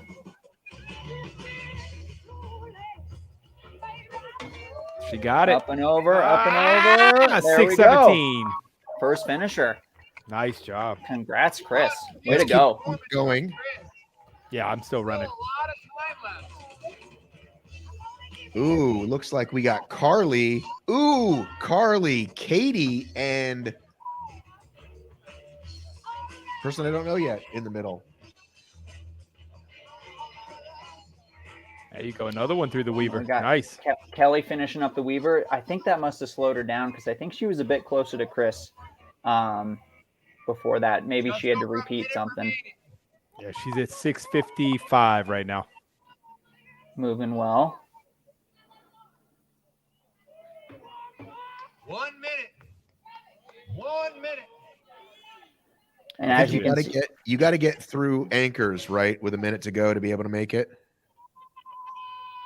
Yeah, the rope climb takes some time as well. And I mean, you can already tell her grip is pretty toast right here. Shaking out as she goes on to anchors away, but not swinging through with one hand on those ropes is just a big indication that grip is super fried. And it's so challenging when grip is hard. You just gotta grit it and go for it. All right, so that was, so we see Kelly give it her all here. Yeah. We're going to have the best battle yet coming up here. Carly, Katie, and Calypso. Good 10 catch. seconds. Yeah, no kidding, 10 right? seconds. Yeah, that's I'm impressed on that. And I almost would go to a different lane because she got these swinging. I don't know if that's allowed, but when you get them swinging, it's just so much harder to get onto that ring. Time is up. All right. Nice job, ladies. Chris, All first finisher. Yeah. Kelly almost getting through the anchors away. And I mean, put up a great time too. I mean, good Lord. She was Yeah, flying. was that sub-7? Yeah. Yeah, by far. What did I say? 6:17? 6:17. And now we're looking at some of the strongest in the field here. Katie Knight, Calypso far left, Calypso in the middle, Carly far left, who we think might have put down the fastest FUBAR. Yeah, to not take anything away from that time. I mean, I know I'm going to be off a little bit, but that would have definitely had her kind of top 5, top 7 with the men with that time she just put up. Yeah, I mean, that's pretty great. That's phenomenal. Yeah. Yeah, especially since that's our first finisher, and the other women's that's beaten most of the other ladies by over 1:40. So that's a very solid time gap.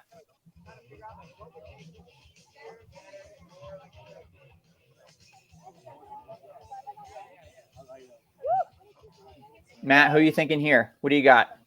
Well, I gotta go with Katie. I actually talked to Carly, and she's not done a lot of obstacles. I think she lives near here. I think she's maybe practiced some recently, but I think the obstacle practice is going to win the day here. Mm-hmm. And Katie's done a couple races out there for sure.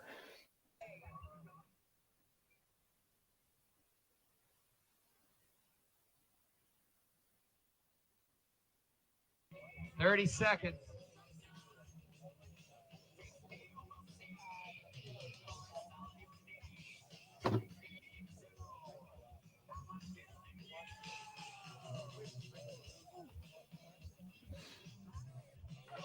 Seconds.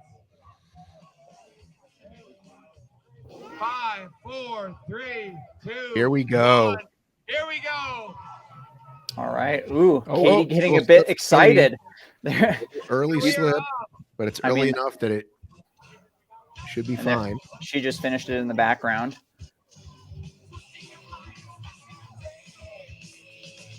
And that height is very advantageous on these taller obstacles. So she's just popping, getting that leg over, getting that swing moving.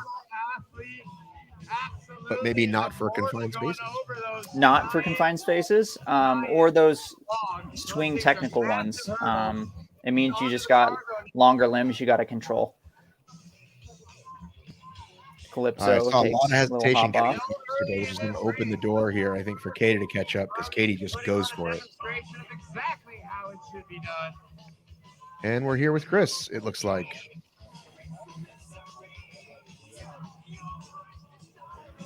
I am here with Chris Roglowski, who just completed her entire day here at the Battle Bunkers flagship competition. Chris, how you feeling? You just finished your final event, the obstacle course. Was it the best one yet? Oh yeah, for sure. Yeah. This is my thing. I'm good at this. I'm fast at this. To me, it's just fun. So yeah.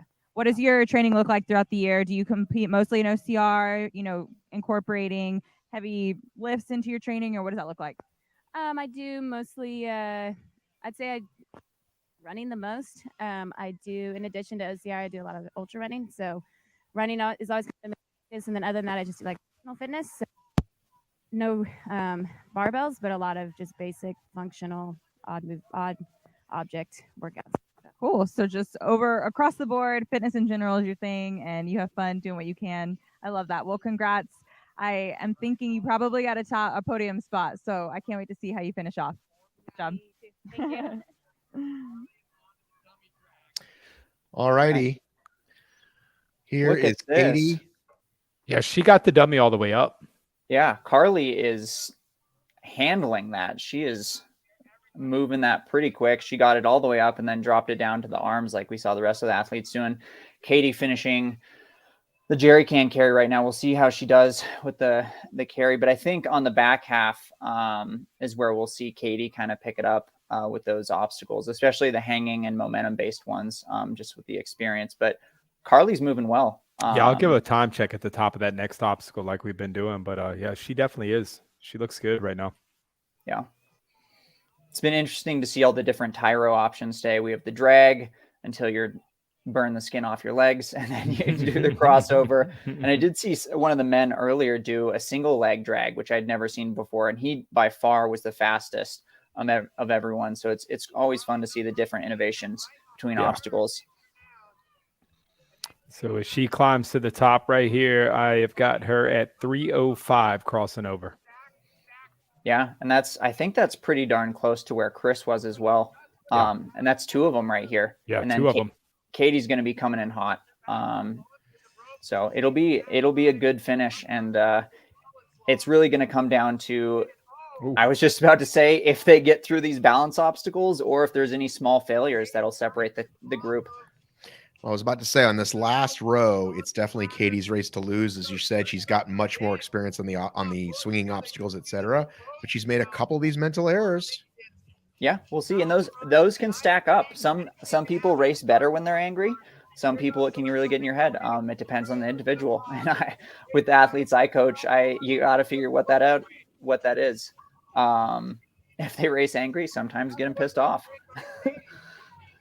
Thanks for joining us from the UK. We appreciate it. 2 a.m. in the morning, dedicated right there. Or just leaving the bar, one of the two. Either way, thanks for being here. Did Katie make another mistake? We are not seeing her in the frame. She was a good ways behind on the carry, but yeah, we'll find out. Calypso did fall off that balance, so I don't know who's in second right now. Carly's moving well through Weaver right here. Yeah, I also feel that when they got side by side, she pushed another gear right there. I mean, here she comes back to the Weaver. So, and I think based on shoes, that is Calypso in second.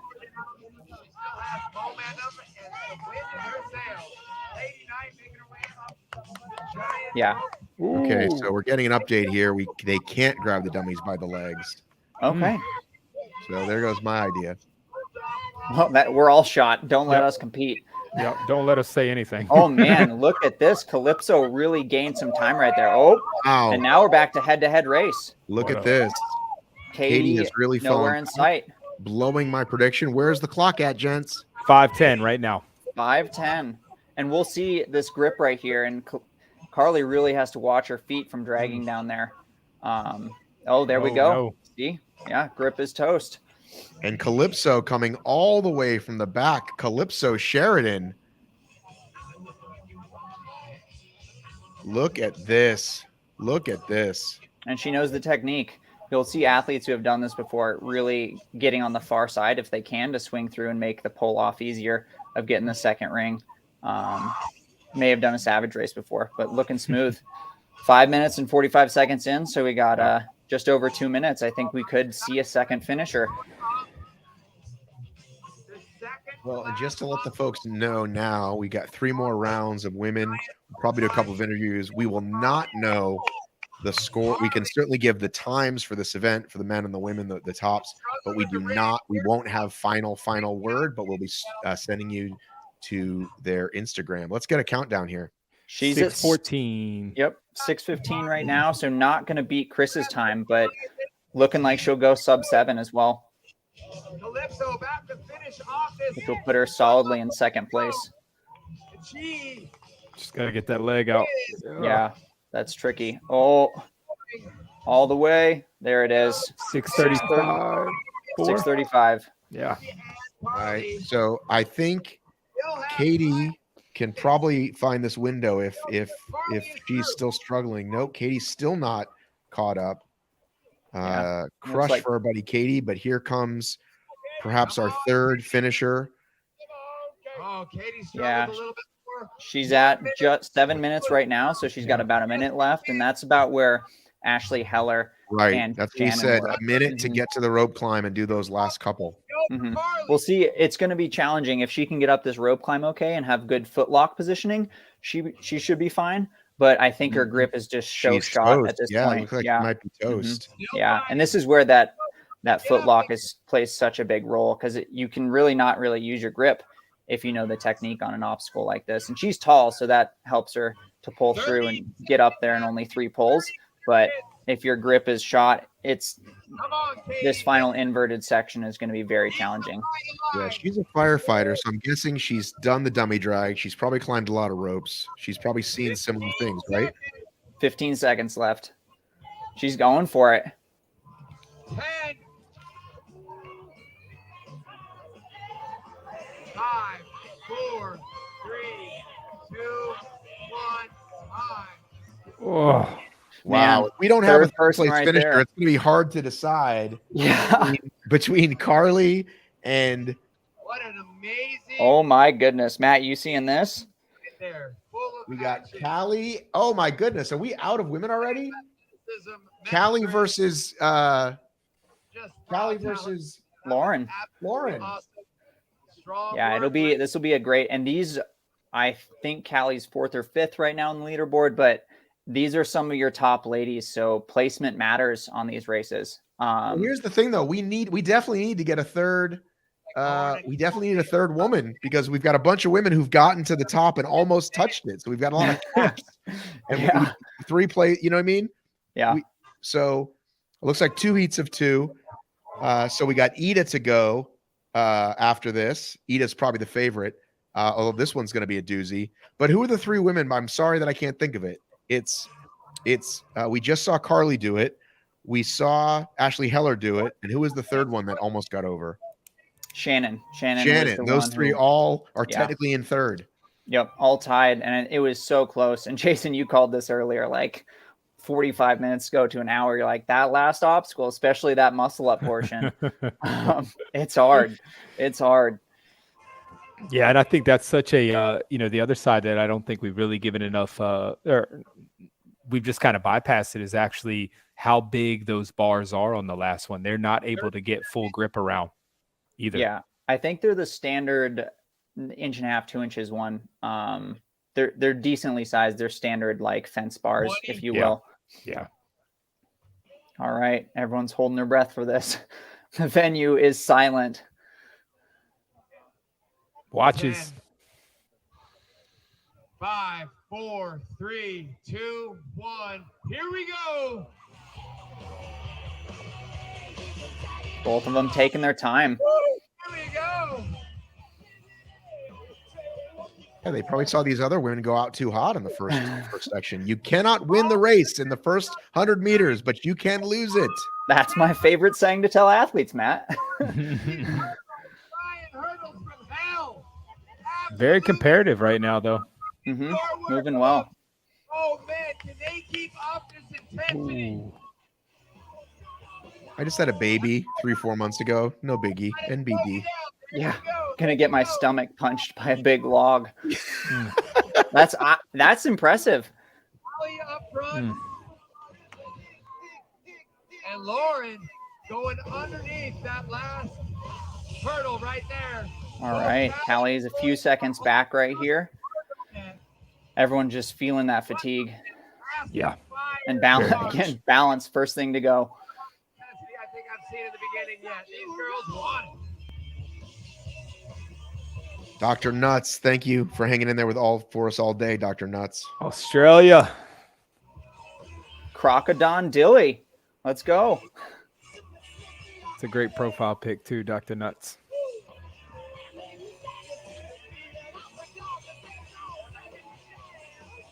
And I don't know if these ladies have done the ramp wall too many times, so we'll see how they do it.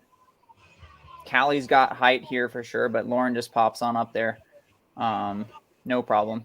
Yeah, I would say she looked good right there. Yeah. Callie get that leg hook over. Yeah, that's where my cramp comes in the Ultra Beast. Yeah. Oh, I feel you. Making her way to the giant wall. Can she get up it on the first attempt? Here we go, Lauren. Yes. She did. Callie got it first time.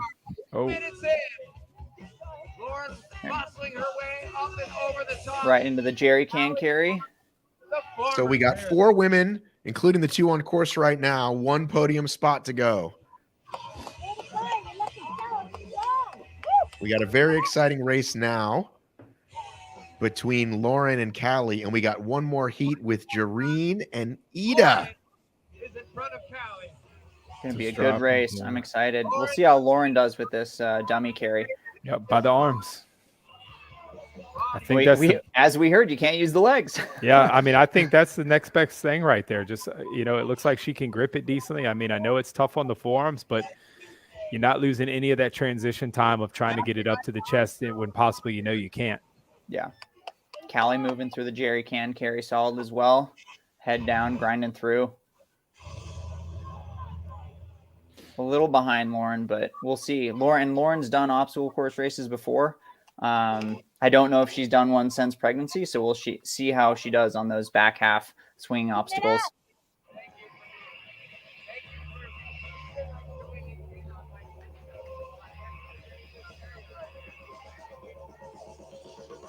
High socks coming in play big time right there. Good for Oh, her. yeah. And we'll get pacing here again for you guys when they go over the vertical wall, but they are a little behind right now compared to Chris and the previous group with Carly. Is going up onto the giant ladder right in the middle here. Callie is Yeah, about 340 on the crossover. So about 40 seconds behind. making her way down. And it looks like Callie's on Tyro in the background there, so she's still in it. Small mistakes can add up. Beautiful job. Good technique she just had right there. Yeah, slid right off it. Gentlemen, halfway through the time. Oh, no. Oh, small mistakes. They'll complete this course. Now, I'm curious with her height, picking that far left, it is farther away, but that log is small to start from. Yeah, that's a very good point. I mean, it's a big gap. Once that was the sticking point for sure, and she got through it, but that definitely cost her some time. Yeah, and at the end of a day of competition, I'm sure your quad and your glute thanked you so much for that 30-inch step up. Yeah, exactly. In an extended position. Doesn't feel good. Matt, we should have you do that in an ultra. You can cramp your hamstring. What should I do? A really high step up in an extended position after a day of events. Yeah, especially the cleans and the front squats. Definitely feel good right now. Yeah. Ian Hosick, myth or fact? Having mustard will fix that. Oh, we can't get it. I think I've done a podcast on that, Matt. There is, it depends on the individual. Some people claim it's neuromuscular or neurological. Some people say it's electrolyte based. We still don't even know why cramping happens sometimes. So the research isn't there yet. We're getting closer, but if you think mustard helps you, it's not going to hurt. I'll say that. I was going to say, if you think it does, absolutely take mustard. We do know placebo works fantastically. Placebo is very powerful. Yeah. I mean, never forget Liver King. Liver works too. So yeah. And here we got Weaver, biggest time suck of the entire course. She seems to be struggling a little bit with it. I don't know if she's ever done it before, and if it's your first time on it, it's awkward. It's very awkward. Yeah, 2 minutes to go right here. 2 minutes. Yeah. Sometimes you just forget which direction you have to go. Do I go over or under? We saw some of the refs having to point that out to athletes. Yeah. Mustard packets for the win. Yeah. Oh, and she might know sometimes you'll see athletes switch directions just because your body's so tired from going a certain way.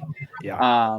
But she actually switched mechanics here, and she's going kind of more of a forward instead of a lateral motion. She's getting tired. Mm-hmm. This is hard. I think we'll probably see Callie coming through here in a second. Yep. I think we just saw Shadow getting to Weaver just then. So a little behind. But once you get through Weaver, it's a bit smooth sailing on the obstacles at least. We're getting there, just over 1 minute left. How deep can you dig? She does look good right here. And seeing that her grip isn't completely blown, so anchors away into rope climb in that final inverted monkey bars. She's not going to just be toast. She might have that strength. We are getting close though. She is past the minute mark for anchors away. So it'll be tight depending on how fast she goes through this in the rope climb. Oh, and that's always tricky, is if you get swinging the wrong way or swinging perpendicular to the route you're going on the hanging obstacles, it's just so hard to get back on track.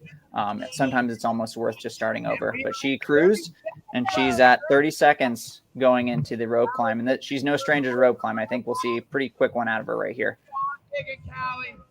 Yeah, good knee hike right there. Knee, good grip, solid lock on the feet. Yeah, that was less than 15-second rope climb. So here we go, final one. Still got that sprint left. 10 seconds. Oh, it's going to be tight. Are we going to see another person? So a fourth person finish. Oh, she didn't quite get there. I don't know where they're calling that, but first one to go forward. Everybody else climbed backwards. The tricky part about that is then you'd have to switch once you're on that last bar, unless you try and swing your legs up and over, which people do on sometimes platform bars like that, where you kick your legs up and get onto it. Pretty risky because you could fall and break your neck, but can be faster. Yeah, and also pretty risky on last event, last obstacle of the day. I mean, she was cruising though, and she's not any stranger to really cruising and digging deep on those final pushes. I mean, High Rocks wall balls is kind of the event that I think of when you really got to push through after being just so toast. Here we go, gents. Last one of the day. Save the best for last. All right, and chat, why don't you guys put the time you think Ida will go in this? Her and Chris are definitely the top obstacle specialists, I should say, in this field. Let's see some time estimates. I'm going to make a call right now. I wrote it down in my notebook earlier when she said it. When she said that on that first event, it was a good amount of time to go in and just really suffer. I think she's ready to suffer again. I'm going 5:58. Whew, that's fast. Matt, what are you thinking? I'm going to say 6:05. 6:05, okay. 5:55, there we go. What do you got? I think it's going to be tight. I think she also is going to go sub 6. I'm going to be with Jason on this one. I know her and Leon are they train obstacles all the time. Like you go to Europe, obstacles are much, much more challenging. And I don't know too much about Doreen's background, but I think it's going to be a good race for both of them. 3, 2, 1, and they're off. Oh, they are off. Oh, that was close. Yeah. And one of the nice things is if you get close to falling off an obstacle, sometimes it lets you refocus and make sure you're really dialed, because falling off or almost falling off something spikes the adrenaline, and that adrenaline really gets you dialed. I was going to say, big wake-up call right there. Big wake-up call. They are flying. Here we go. Yep. Look at that. She just did the fastest cargo net, I think, male or female today right there. She took a chance and jumped. Oh, yeah. I think VJ and Leon were the only other ones. That was crazy. Wow. I mean, right now, I'll give the time checks just because I remember it so well with the men. But at the top of the wall, she's right there with what VJ and Leon were putting up. She's sub-minute on the top of that wall right there. And first one to jump off the back, which we haven't seen. If she's willing to drop, that'll shave 10 seconds, like I mentioned earlier. And Jareen is also flying. I mean, she's at 110. I think that's the second fastest woman we've seen. Agreed. Yeah. Yeah, like I said, Ida's comment earlier about just, being able to really suffer. tells you something. And I'm gonna give another shout out. Kudos, 3.5 months postpartum. My goodness. Yeah. Jareen is right behind her. And we saw a small smile from Ida right there. Oh man, Jareen's hot on her tail. This is good. And Jareen sticking close like that is really going to push Ida to go fast. So we got 2 women, 1 podium spot left. So can they both make it on? They just have to beat those 2 times and knock Calypso Sheridan out. We're pretty sure that the winner that she's on pace to do that. But can they both do that? Can they both finish 1, 2? I mean, they're moving quick. We'll see a time check on the vert wall, but they're flying. Oh, and she's doing Leon technique for that. Well, clearly they have the same coach, I guess. I actually don't coach Ida, so I cannot take credit for any of her performances. I will state that. Yeah, I know. I saw her husband keyed in earlier, and man, good Lord, 235. 25 seconds faster than the previous women hitting that. Moving quick. She is slowing down, obviously, but the jump sideways. Oh, great execution. And no hesitation. I mean, they're fearless. Good Lord. Jareen onto the ladder. What a great way to end, though. What a great effort by everybody, but what a great last competitors to watch, man. Just go at it. Sun is setting. It's probably a little cooler for them as well, which can help. You're not going to have as slippery of hands just from sweating so much. One thing with European obstacles, though, is they are so grip heavy. Oh, she just touched the last rung. Didn't even have to fully grab it. But they're so grip heavy that this is nothing for European obstacle course specialists. Their grip is going to be fine. I'm not really. It's more about just how fast you can get through it on these last technical obstacles and then avoiding mistakes. Here we go. This is what we've been wanting to see. The Weaver. Weaver. Get behind Ida. She is interesting here. Oh, that's a technique. She's kind of going more backwards, and she might. I wonder if we'll see her switch to forwards on the way down. underneath those logs. Completely flying right now. Nope. Just keep on going backwards. Huh. She's moving. It looks awkward, but she is moving through. She's it quick. flying. Yeah, I think that might be the fastest time, men and women, that I've seen. Yeah, I'm at 4:10 right now. Again, no fear. Nope. She wants this. Here she comes, the cargo descent. I mean, she could be coming for VJ's time. How great would that be? All right, and this one, you really just want to make sure you get it right on the first try. She's taking that extra time. That's perfect. Nice release. Yep, really focusing here. You see that in athletes who have lost races because of obstacles like that, and then you never do it again. You never go through and waste that precious time. Can we get a running clock here? Yeah, I'm at 4:57 right now. She's at 5 minutes, Matt. I don't know if we need a running clock. Well, I want to hear it. Specimen. Yeah, I'll get you right here. She comes up, man. I'm at 5:07, 8, 9, 10, 11. This is 12, 5 minutes. 13, so it's a full minute 14, ahead currently. 15, 16, 18, 19, 20, 5:21.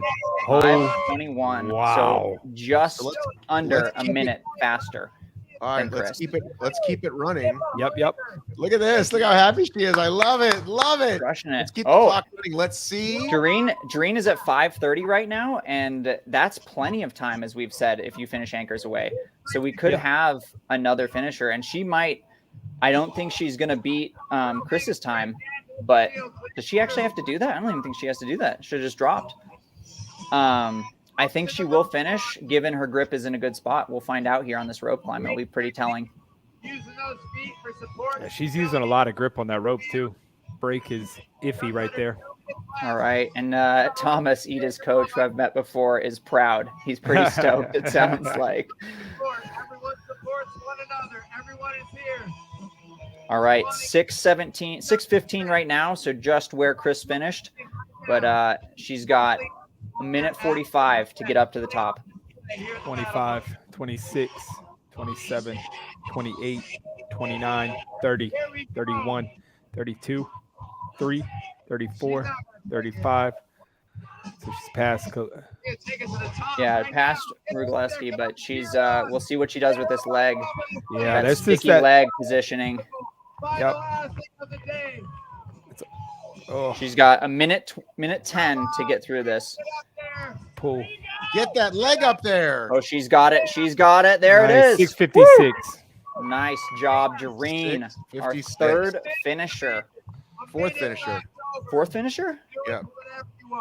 It's free time right now. Yeah, look at the bottom, dude. Congratulations. Matt, I'm spacey. You know that. I can barely pay attention to the actual screen. Awesome job. All ladies, great job. Yeah. I mean, really was. Oh, I forgot about Calypso. She had that great finish. I know. I apologize, Calypso. Jareen almost had it. Jareen That almost was super tight. Nice. So I see some folks commenting about the leaderboard. Listen, these guys will be giving us one later on. This one was obviously very easy to do. Fastest finisher wins. The other events were scored differently. That first event had 3 different scores. The second event, there were, I think, 3 different rounds. I'm not worried in the least about transparency with these guys. I know that all the athletes have been in communication. I've been in communication with the athletes all day. Everybody's been kind of talking about how it's going. Somebody posted earlier. So yeah, so we will get a leaderboard on Battle Bunker's Instagram later on. They're grabbing Ida for us so we can talk to. We don't know if she won the whole event. She certainly won this one. Anthony, as I said, they will be sharing it. We just see it for a little bit. But let's definitely talk to Ida here. I'm dying to know who won the day. It would be hard for me to guess, so I don't want to do that. We could certainly recap kind of what we know. But we do have finals for the day. But they'll be doing a ceremony on their live stream, I think, in the next hour on their social channels. But let's get a hit to Ida. I love it, dude. We saw the sun come up, and now we're watching it come down. Jason, what a great day to spend the day. Right, Matt? Absolutely, man. Did you get your step in? Hey, no, I'm going to be behind, but it's okay. I've got an assault runner in the gym here at the house that I'm just going to go hop on in the dark, or in the gym. So it'll be okay. Can someone tell me what this means? This is the second time I've seen this online today. What does that mean? I've never seen that. Oh, maybe it's like wash your hands, you're done with the event, or like you did a great job type thing. Okay, let's go to Ida, queen of the course. Ida is waving at you, Matt. She says, I can hear Matt Davis. Yeah. I am here with Ida Matilda Steensgaard, who just completed the HYBRICON event, our final event of the Battle Bunkers flagship competition. And we just got some interesting news that she actually completed the obstacle course with the 3rd fastest time overall. And that is out of all of the men and all of the women. Congratulations.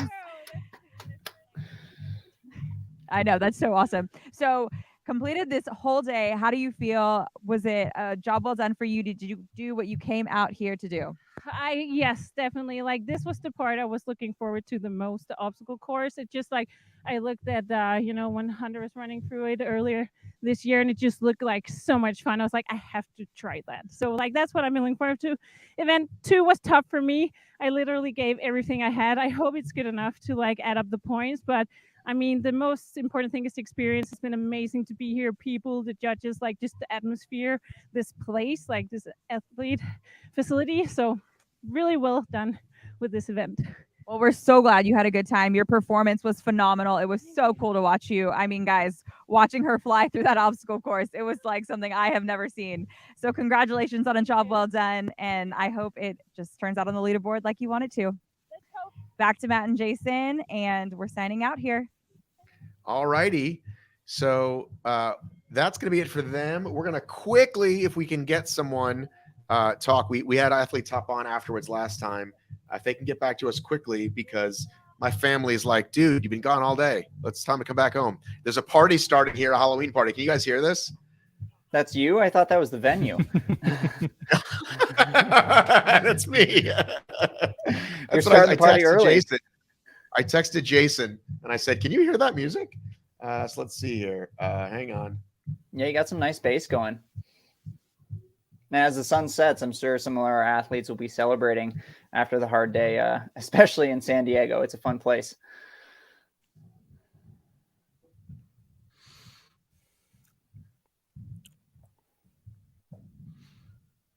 Yeah, just going to wait another minute here. I was seeing if these folks were answering. Just let me put this on mute 1 second. Why don't you guys talk about something important?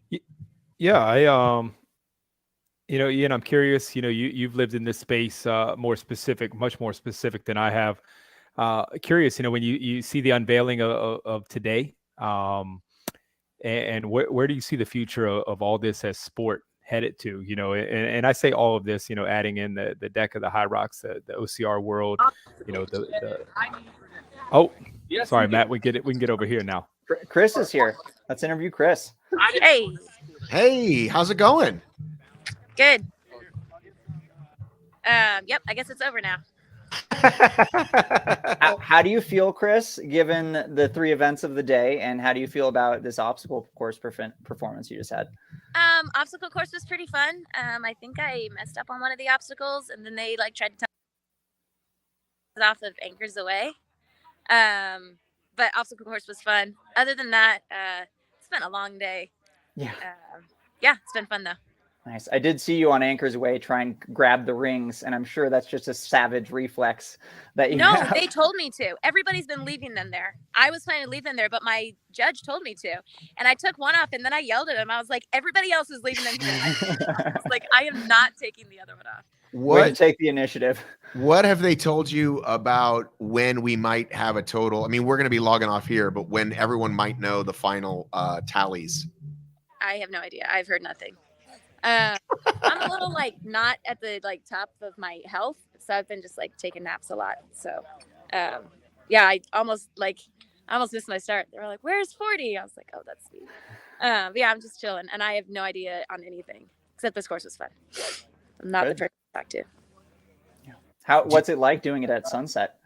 That was pretty cool. It's just a long day, so I don't know. I guess this is does this make it a sunrise to sunset event? If I competed at sunrise and sunset. Nice. A question for you. Because we were commenting about it.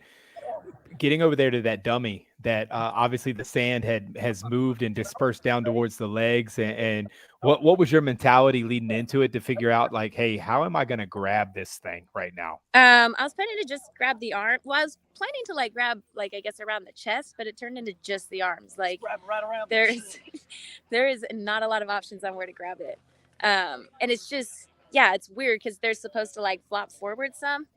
And that had 0 for so you're just kind of grabbing the top of the fabric and pulling. Yeah, absolutely. Great job on it though. That's fun. Yeah. Thank you, Chris. Chris, yes. I will see you in a couple of weeks in Alabama for World's Toughest Mudder, correct? Yes, I will be there. Have you and Katie been chatting at all? A little bit, not a whole lot. We're sworn enemies. I'm just kidding. That's what I'm hearing. You're sworn enemies. You guys are really going to be going toe to toe here. Jason, I should bring you on. We're going to be doing a bunch of stuff in the at that event. I should send you that way. Anybody else? Is everybody bail already? Is that it? No, everybody's running around on the course. Yeah, they're all just playing on obstacles. Yeah. All right. Well, I think we're ready to close it out. Yeah, absolutely. Thank you for your time. Yes, thank you guys. I was watching some of it earlier. It's awesome. Y'all are doing a great job. Yeah, share the link with your friends. Will do. All right. Bye, Chris. Bye. Like and subscribe, everybody. Be sure to like and subscribe and share. Listen, it's been an awesome day. Since this is your first look at a lot of these obstacle athletes, Jason, I want to know what your final takeaways are for the day. Yeah, I think it is. I'm gonna, I write down a couple things that I see that as I've kind of displayed to y'all, right? When I said that, Ida was ready to go into to really suffer. The one interesting part that I've written is this high level of fitness and lower skill set necessarily that some of it demands. Whereas I think when you get to obstacles, it demands a high level of fitness and truly a high level of skill. more necessarily than just running with a ruck. So for me, I think it's a great example of the human being a human and seeing fitness at a high level from a human being, without all of the, the extra addeds of a perfect barbell with a perfect 45-pound plate, in a perfect scenario. And I think, to me, that is fitness at its absolute finest. Absolutely. Bringing it back to what like actual functional movement. And it's really awesome to see that's where the sport's heading, or at least variations of the OCR sport and hybrid athletes. Yeah, very much so, man. And I think that's the beauty to it, right? Is that, these people are just being such to the bare basics of humanity, man. Can you run? Can you jump? Can you crawl? Can you get down? Can you get over it?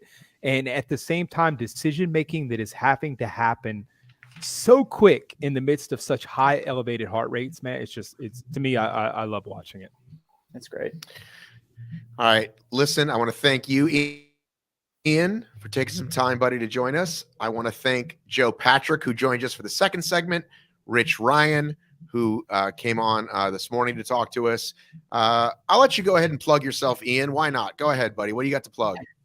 I am a OCR athlete myself, but I actually am a full-time endurance athlete coach. So if you guys are looking to perform like some of these athletes out here, or just get a new personal best in endurance athletics, running, OCR, hybrid, Hyrox, DECA, you name it, give me a shout. www.hozikpe.com. And then I also am on Instagram at OCR_Hozik. Thanks for having me on, Matt. All right. See you, buddy. All right, my man. Any place you'd like to direct folks before we remind them to check the leaderboard, etc.?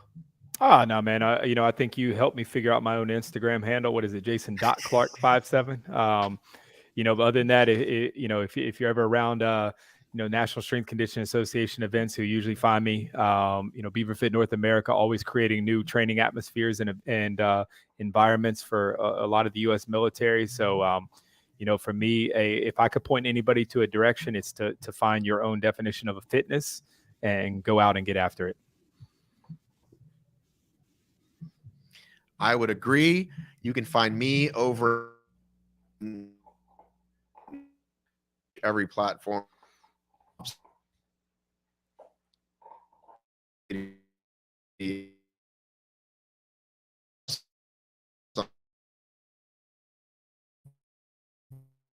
Stay with all eight, wherever you may be.